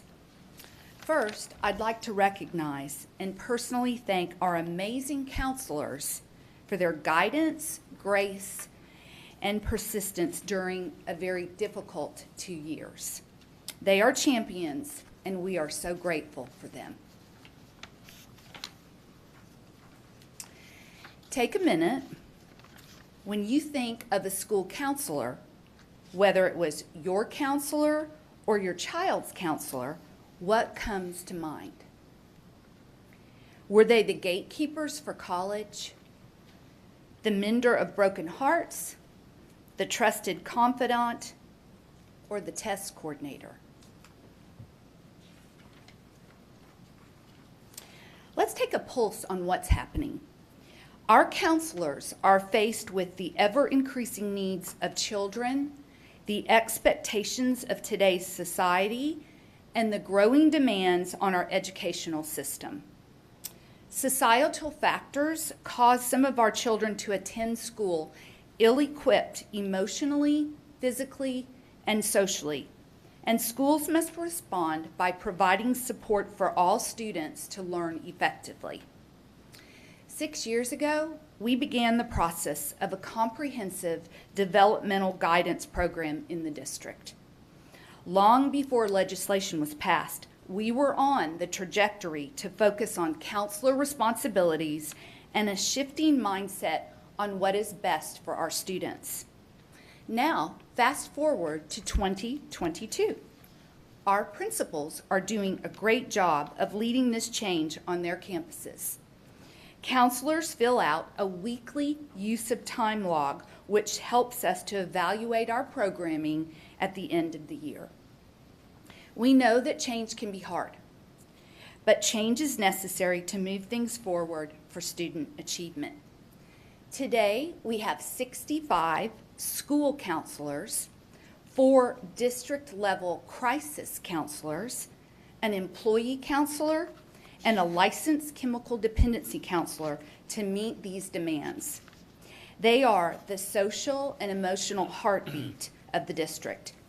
And speaking of the heartbeat, our very own Melanie Williams, who is the coordinator of school counseling in AVID, has taken out her stethoscope and listened to the administrators and staff to make this pendulum swing with the checklist of a physician and the empathy of a nurse.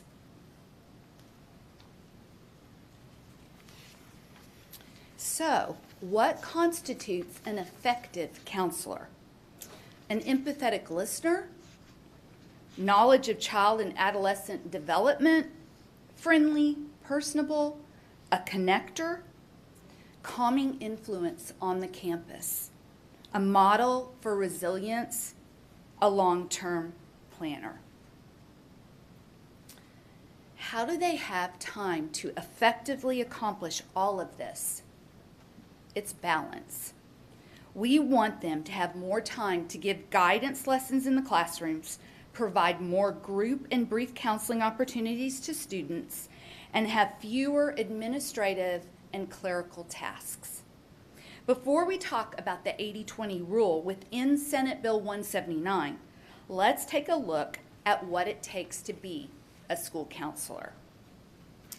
To be a counselor, you must have a master's degree.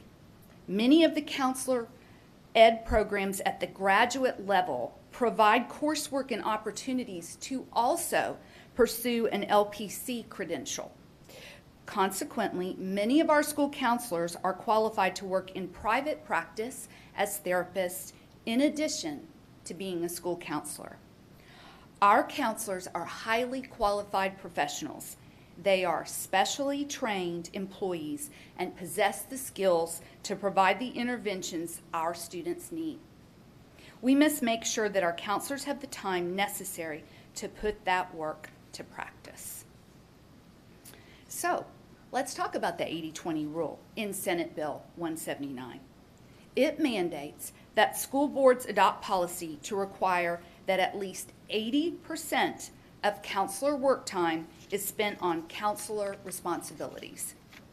How does the Texas model for school counseling define counseling versus non-counseling duties? That's the question. I've asked Melanie to say a few words about counseling duties versus non-counseling duties. Mel? Thank you, Joe. How do we determine what are considered counseling duties and which are considered non-counseling duties? It's not something that we decide on our own. The Texas model for comprehensive school counseling programs lays it all out for us. There are 4 main service delivery categories for school counseling, and we will take a brief look at each of them. Guidance is intended to prevent problems in the future and help students develop skills to be the best they can be. Counselors provide guidance lessons in classrooms and sometimes in larger group settings. The 4 main domains of guidance help students understand themselves, work well with others, plan for the future, and set boundaries to keep themselves safe. Responsive services are what most people probably think about when they hear the word counseling. In schools, counseling is short-term, and counselors can work with students to teach, practice, and reinforce positive behavior skills step by step in activities called skill streaming. Counselors also connect families to resources in the community. Individual planning is exactly what it sounds like, making sure students take the best courses for their goals and plans, helping them connect to the colleges of their choice, and helping them apply for college financial aid. Counselors can also help students understand where they stand on assessments like the PSAT and the SAT. System support activities are the ones where the counselor does not work directly with students, but directly for students and school counseling programming. Counselors consult stakeholders, hold parent education events, bring in community partners to advance student opportunities, review surveys and data, plan guidance lessons, and participate in meetings that improve school culture. Non-counseling duties are those that do not fit into the 4 counselor service delivery categories and do not directly address the campus school counseling program. These tend to involve tasks like car duty, subbing in classrooms, doing things assistant principals typically do, and tasks that are considered clerical for the school, like collecting enrollment paperwork. Let's take a look at a few more. Some other examples of non-counseling duties are coordinating special education or 504 referrals and paperwork, being in charge of creating the master schedule for the campus, being the test coordinator and administering exams and computing grade point averages. Our district has done a great job of having clear guidelines that counselors are not involved in assigning disciplinary actions, but can be called upon to counsel students who need help with responsible decision-making and behavior. So what's next? We presented to principals and provided resources on comprehensive school counseling programming and counselor use of time. School counselors will begin writing their 22-23 annual plans this spring to reflect the Texas model recommendations in the 80-20 rule to share with their campus administration. And then, once shared, the principal and counselors will collaborate to roll out a plan that is a win-win for students and staff.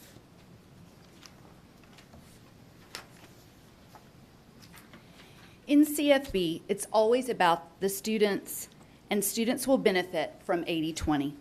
The Texas model was built to support the whole child. Moving forward, we feel confident in how this is being implemented currently and the continued rollout in 22-23 through training and modeling, central office support, and monitoring counselor use of time. CFB is committed to developing the whole child through counseling, support services, and increasing student exposure to social emotional learning. Our school counselors want to be the counselors they were trained to be. As board members, you stand up for our children daily.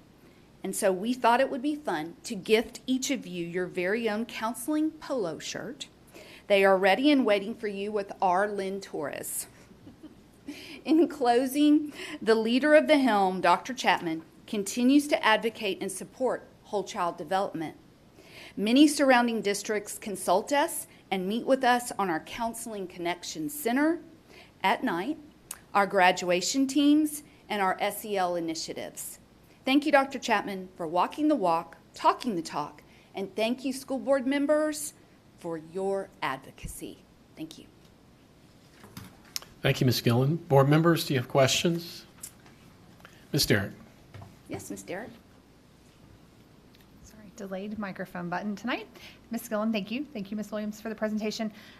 So a couple questions for you. I know that there is an increased demand on our counselors. That's just the world we're living in.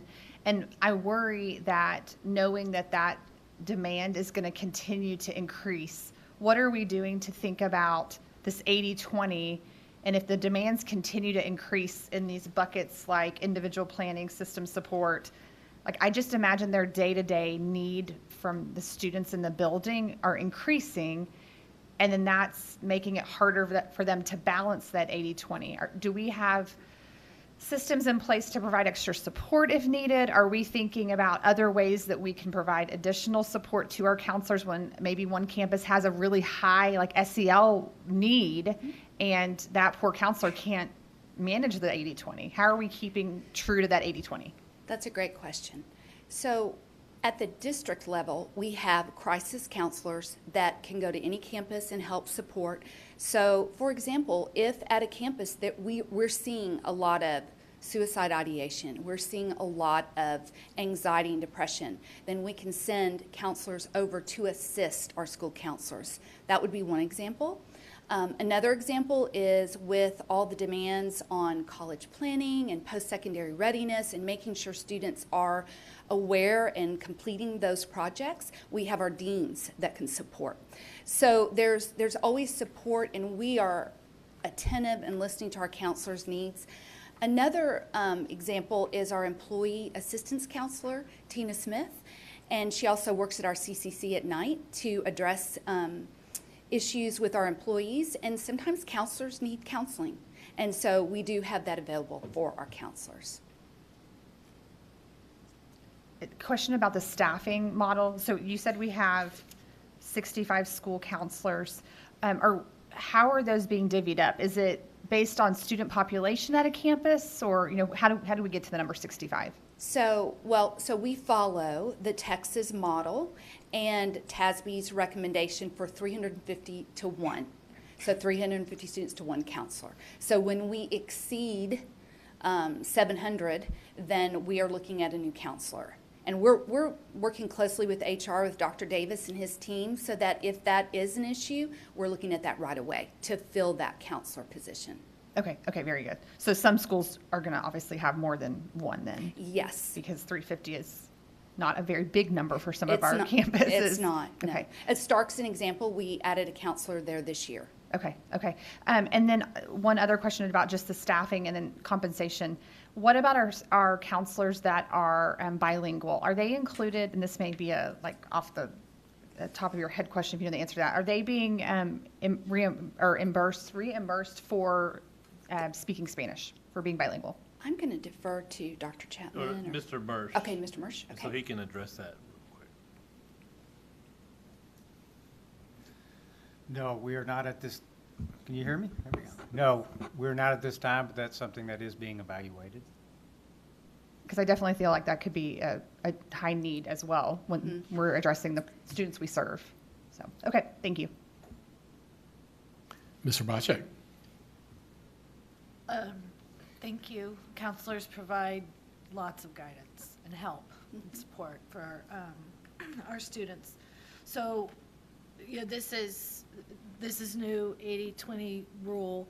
So if we've got counselors within our schools that are on a 50-50 actual right now, and we move over and shift to an 80-20, that work does not disappear. So what's that plan? I mean, our teachers are overloaded, our athletics are overloaded. I mean, everybody's overloaded. What doesn't go away? So we have very few campuses that are not meeting the 80-20.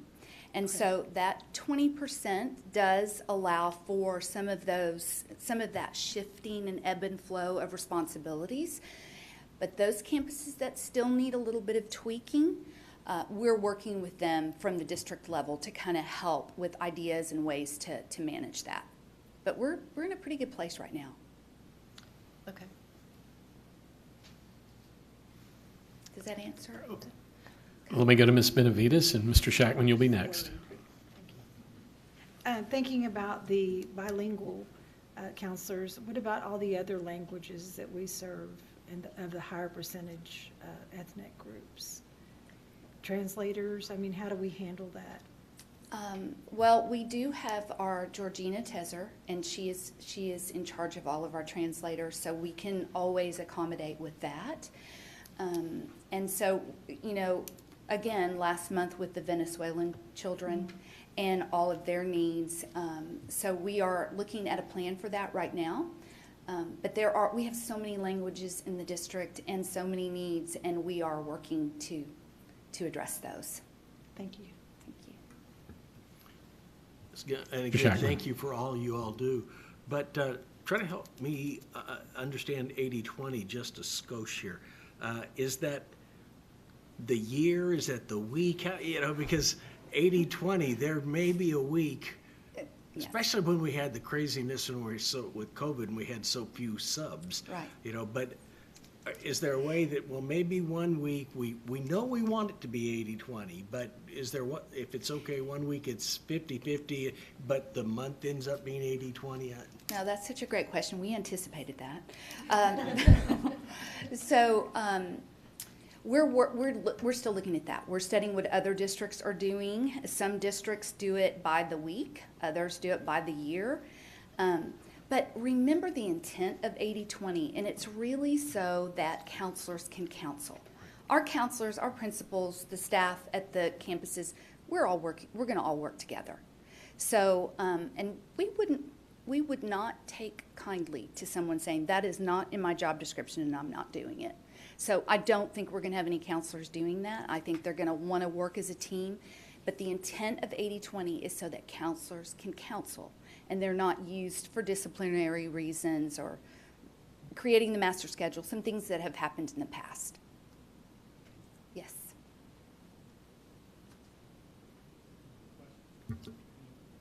Any other questions, comments from the board? Is Mr. Ramos okay over there? Okay.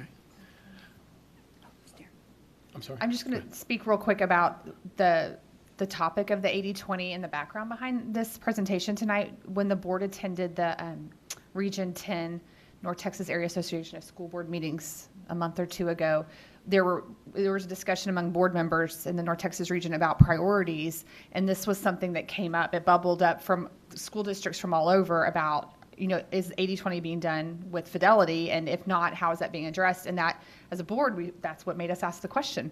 So we appreciate the information. It was us wanting to make sure that we're doing the right thing, especially knowing that these are concerns that everyone else is having because of all the needs of our students in the past 2 years. I mean, it's been tough on everyone. And so we want to make sure we're doing what's best for kids. And we definitely appreciate all the information that you provided for us tonight. So thank you. You're welcome. I also just want to mention that Lynn's team through mental health and behavior, she is a 24/7 working to address those needs, and that falls under the counseling umbrella. And so we're grateful for the people that work for the school district in this department that go beyond the 5 o'clock time. So thank you. Thank you, Ms. Gillen. Thank you for the presentation, and we appreciate all the work that the counseling team does. We are learning even more so in the last couple of years how important the work of the school counselor is, and we've known that even before the pandemic, but now it's especially clear if it wasn't before. So thank you for your presentation. Okay, we will move to agenda item 4D, which is the annual announcement of board training credit. And I am going to have to read everybody's hours if my colleagues on the board will bear with me. Under State Board of Education rule, completing required continuing education each year of service is a basic obligation and expectation of any sitting board member. As board president, I am required to announce the name of each member who, 1, has completed the requiring continuing education, 2, has exceeded the required continuing education, and 3, is deficient in meeting the required continuing education.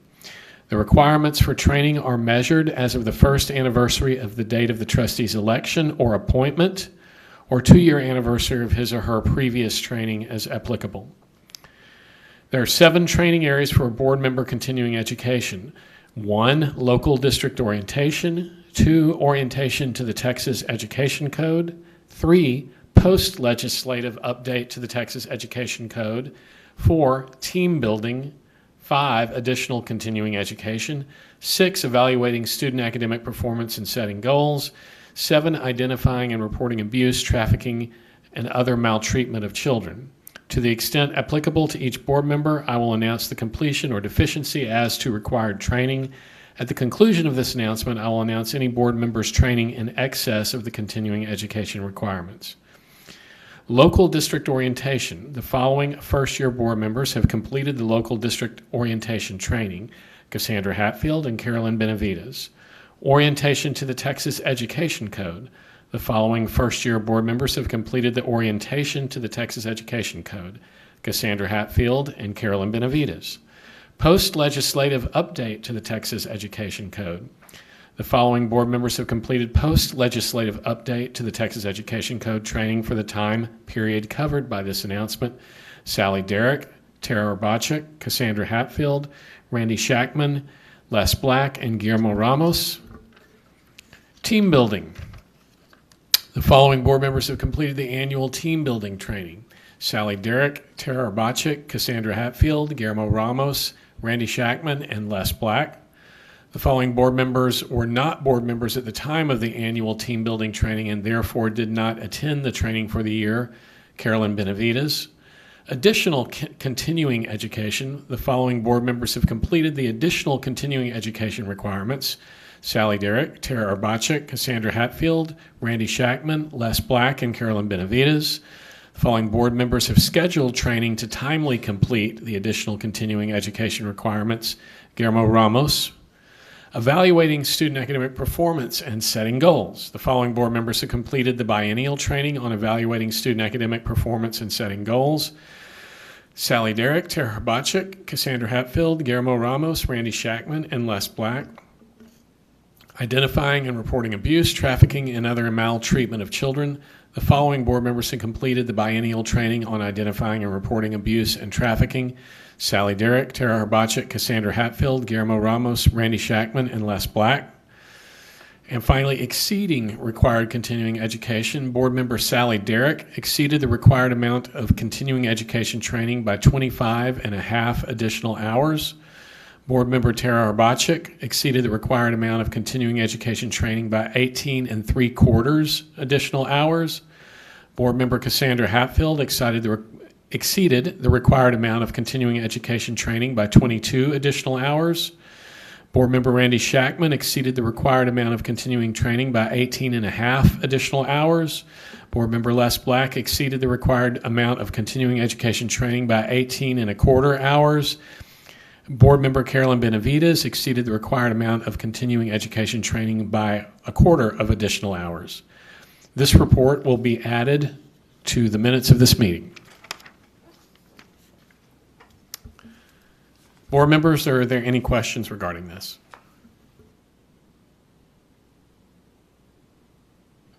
Okay. I have on my agenda at this point we could take a break. Does the board need a break at this point, or shall we charge on a little further? I don't see anybody waving desperately for a break, so let's move on and do the consent agenda, if that's all right. We'll proceed to our next item, number 5, the consent agenda, which is a mechanism that the board uses to approve a number of routine items together with a single vote. In compliance with the Texas Open Meetings Act, the public notice for this meeting includes a list of all consent agenda items, and the board has been provided ample information about these items in advance. Prior to any action taken on the consent agenda, board members may request withdrawal of individual items for clarification or discussion. Board members, are there any items to be removed from the consent agenda at this time? Mr. Shackman. Dr. Black, I would request that we pull E, consideration and approval of teacher contracts. Thank you, Mr. Shackman. I believe that's item 5E that Mr. Shackman has requested to be removed from the consent agenda. Are there any other items to be removed? Dr. Chapman. Yes, sir. Special note that we do not have any personnel hires for 5B, so in the minutes that we will not take any action on 5B. Okay, so should I go ahead and? No. Okay. All right, so we have 5E will be removed from the consent agenda at the request of Mr. Shackman. Are there any additional requests regarding the consent agenda? If there are no other items to be removed, do I have a motion regarding the consent agenda as amended? Ms. Derrick? I move that we approve the consent agenda with the removal of 5E, please. Okay, I have a motion for Ms. Derrick that we remove the consent agenda with the removal of 5E, that we approve the consent agenda, thank you, after removing 5E, the amended consent agenda with 5E removed. Do I have a second? A second from Ms. Hatfield? Is there any discussion? Okay, all in favor, please raise your hand. Okay, I see seven hands raised. Okay, all opposed. I'm assuming that's 0. So by a vote of 7 in favor and 0 opposed, the motion carries.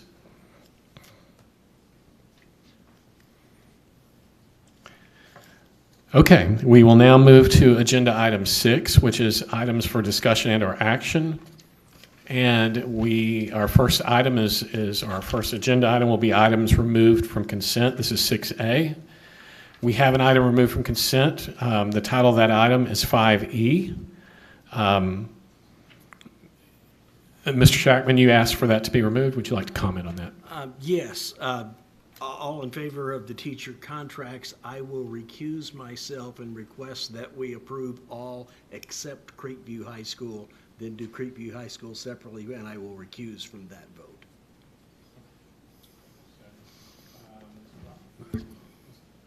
Ms. Herbachik. Yeah, and I'm, as typical, removing Ranchview High School from that. So if there's no other removals, I'll go ahead and make a motion that we approve item 5E, teacher contracts, excluding Ranchview High School and Creekview High School. Okay. We have a motion that we approve item 5E, approving all contracts with the exclusion of Ranchview and Creekview High School. Do I have a second? I have a second from Ms. Hatfield. Is there any discussion? All those in favor, please raise their hand. 7 votes in favor, 0 votes against, and the motion carries by a vote of 7-0. Mr. Bocek. And I'll continue and go ahead and make the motion that we approve item 5E, teacher contracts for Creekview High School. Okay, we have a motion that we approve contracts for Creekview High School. Is there a second? We have a second from Ms. Derrick. Is there any discussion? All those in favor, please raise your hand. Okay, all those opposed? By a vote of 6 in favor, 0 opposed, and 1 recused, the motion carries. Are there any further motions, Mr. Shackman? Well, then I'll repay the favor and move that we approve 5E Ranchview High School. Okay, I have a motion from Mr. Shackman that we approve item 5E for the contracts for Ranchview High School. Do I have a second? I have a second from Ms. Derrick. Is there any discussion? Okay, all those in favor, please show by a raise of hands. We have 6 in favor, all opposed. Okay, by a vote of 6 in favor, 0 opposed, and 1 recused, the motion carries. Okay, thank you. That brings us on to item 6B, which is consider approve certification of unopposed candidate for special election and approve an order canceling the May 7th, 2022 Board of Trustees special election and declaring our unopposed candidate elected. So, Mr. Mersch, I believe you're going to speak to this?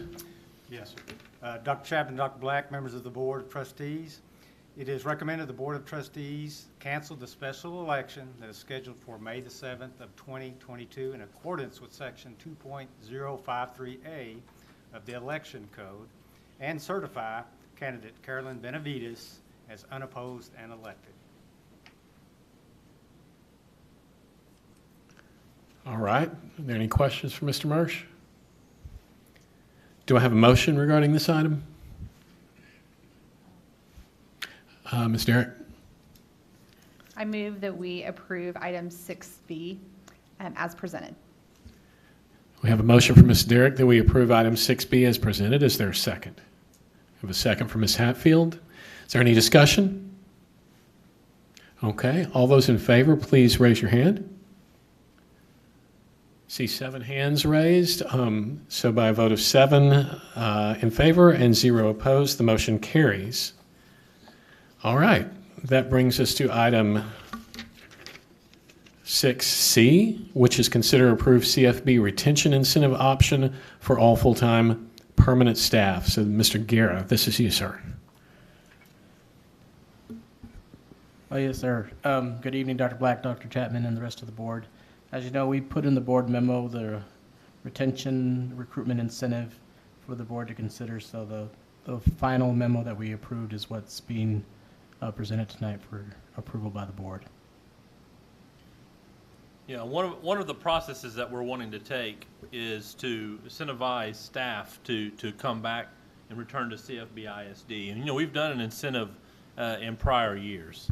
And we did that on a ratio based on what their job title is. And we don't want to do that this time. What we want to do, I don't care if you're the assistant superintendent of X or you're one of our phenomenal custodians, we believe we all should get $1,500.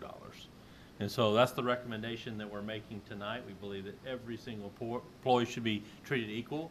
We are doing this at $1,500, and we're asking that we're going to use ESSER funds for those. We do have plenty of ESSER funds. We're in our second year. And then we'll look later on down the road if someone would ask, or they're in the future. We're just basing this solely on this year with the monies that we know we have with ESSER today.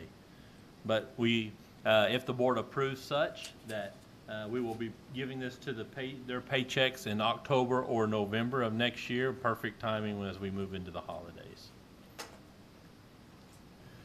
Thank you, Dr. Chapman. Mr. Guerra, are there any? Should I ask for questions first? Yeah. Board members have any questions for Mr. Guerra or for Dr. Chapman? Or comments? Mr. Shackman, yes. Mr. Guerra, Dr. Chapman, I know this board has been very anxious about trying to find some things to support our staff.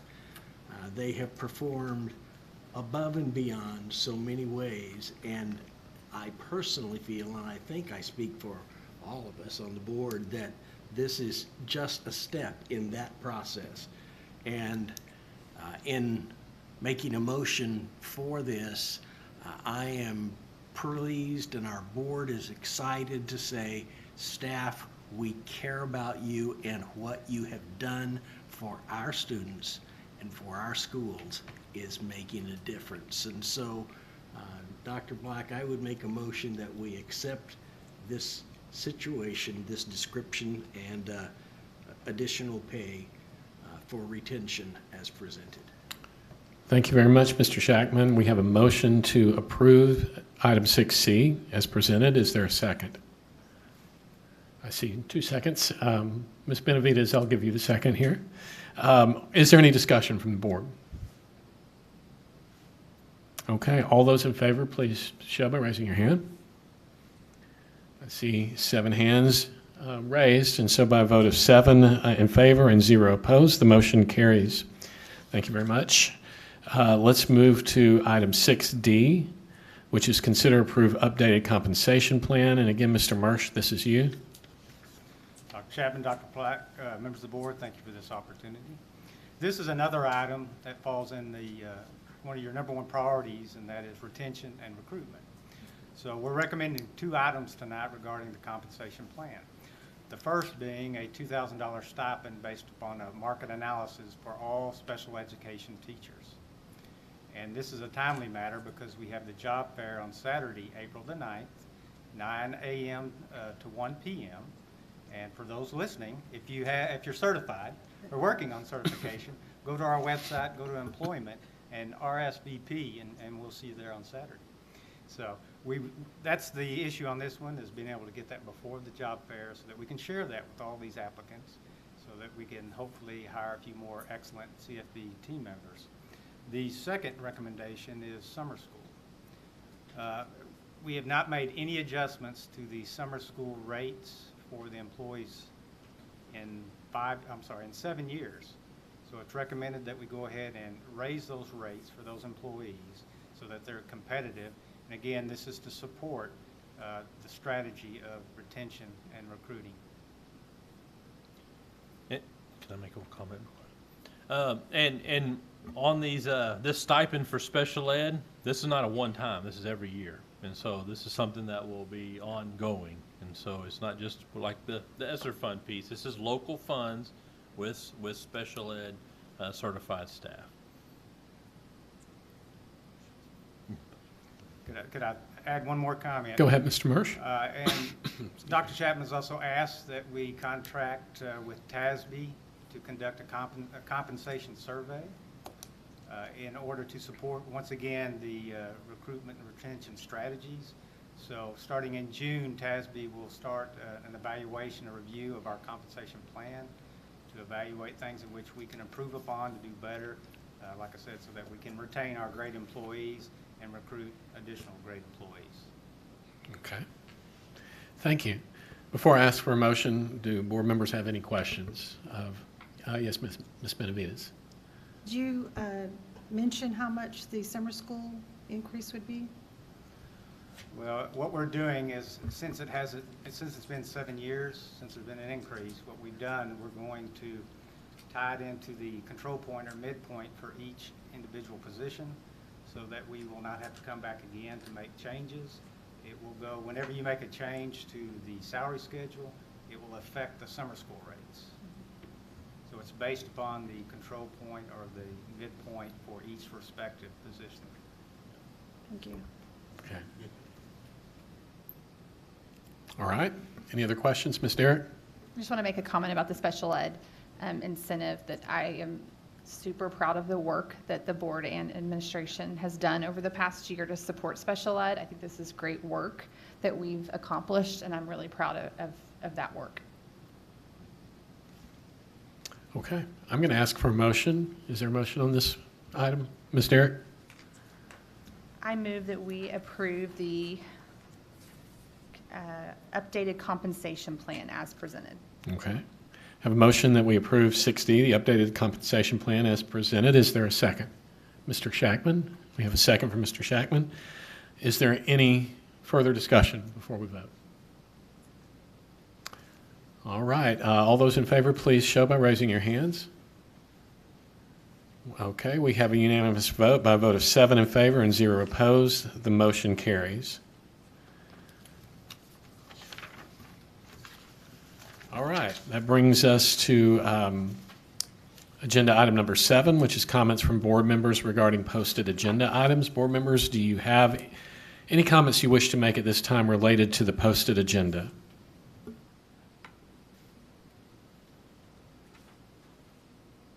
All right. Can I just say one thing? Yes, Just Mr. Thank y'all Dr. so Chair. much. This is going to be very important for our staff.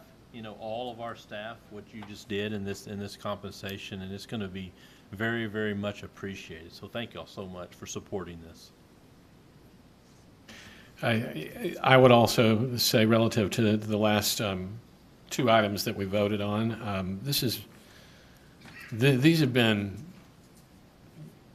exceedingly difficult years for everybody, but I think particularly for educators, for everybody in this room that works in a school or in a school district. This has just been a hard time, and I spend a lot of time around teachers and principals in my work outside of the board, and I see the ups and downs and the stress and the anxiety and just how difficult it's been. And we all hear about the great resignation and people leaving their jobs all over, public and private sector. And so I just want to say thank you to our staff and employees, and thanks to the board and to Dr. Chapman and the team for putting together a plan like this.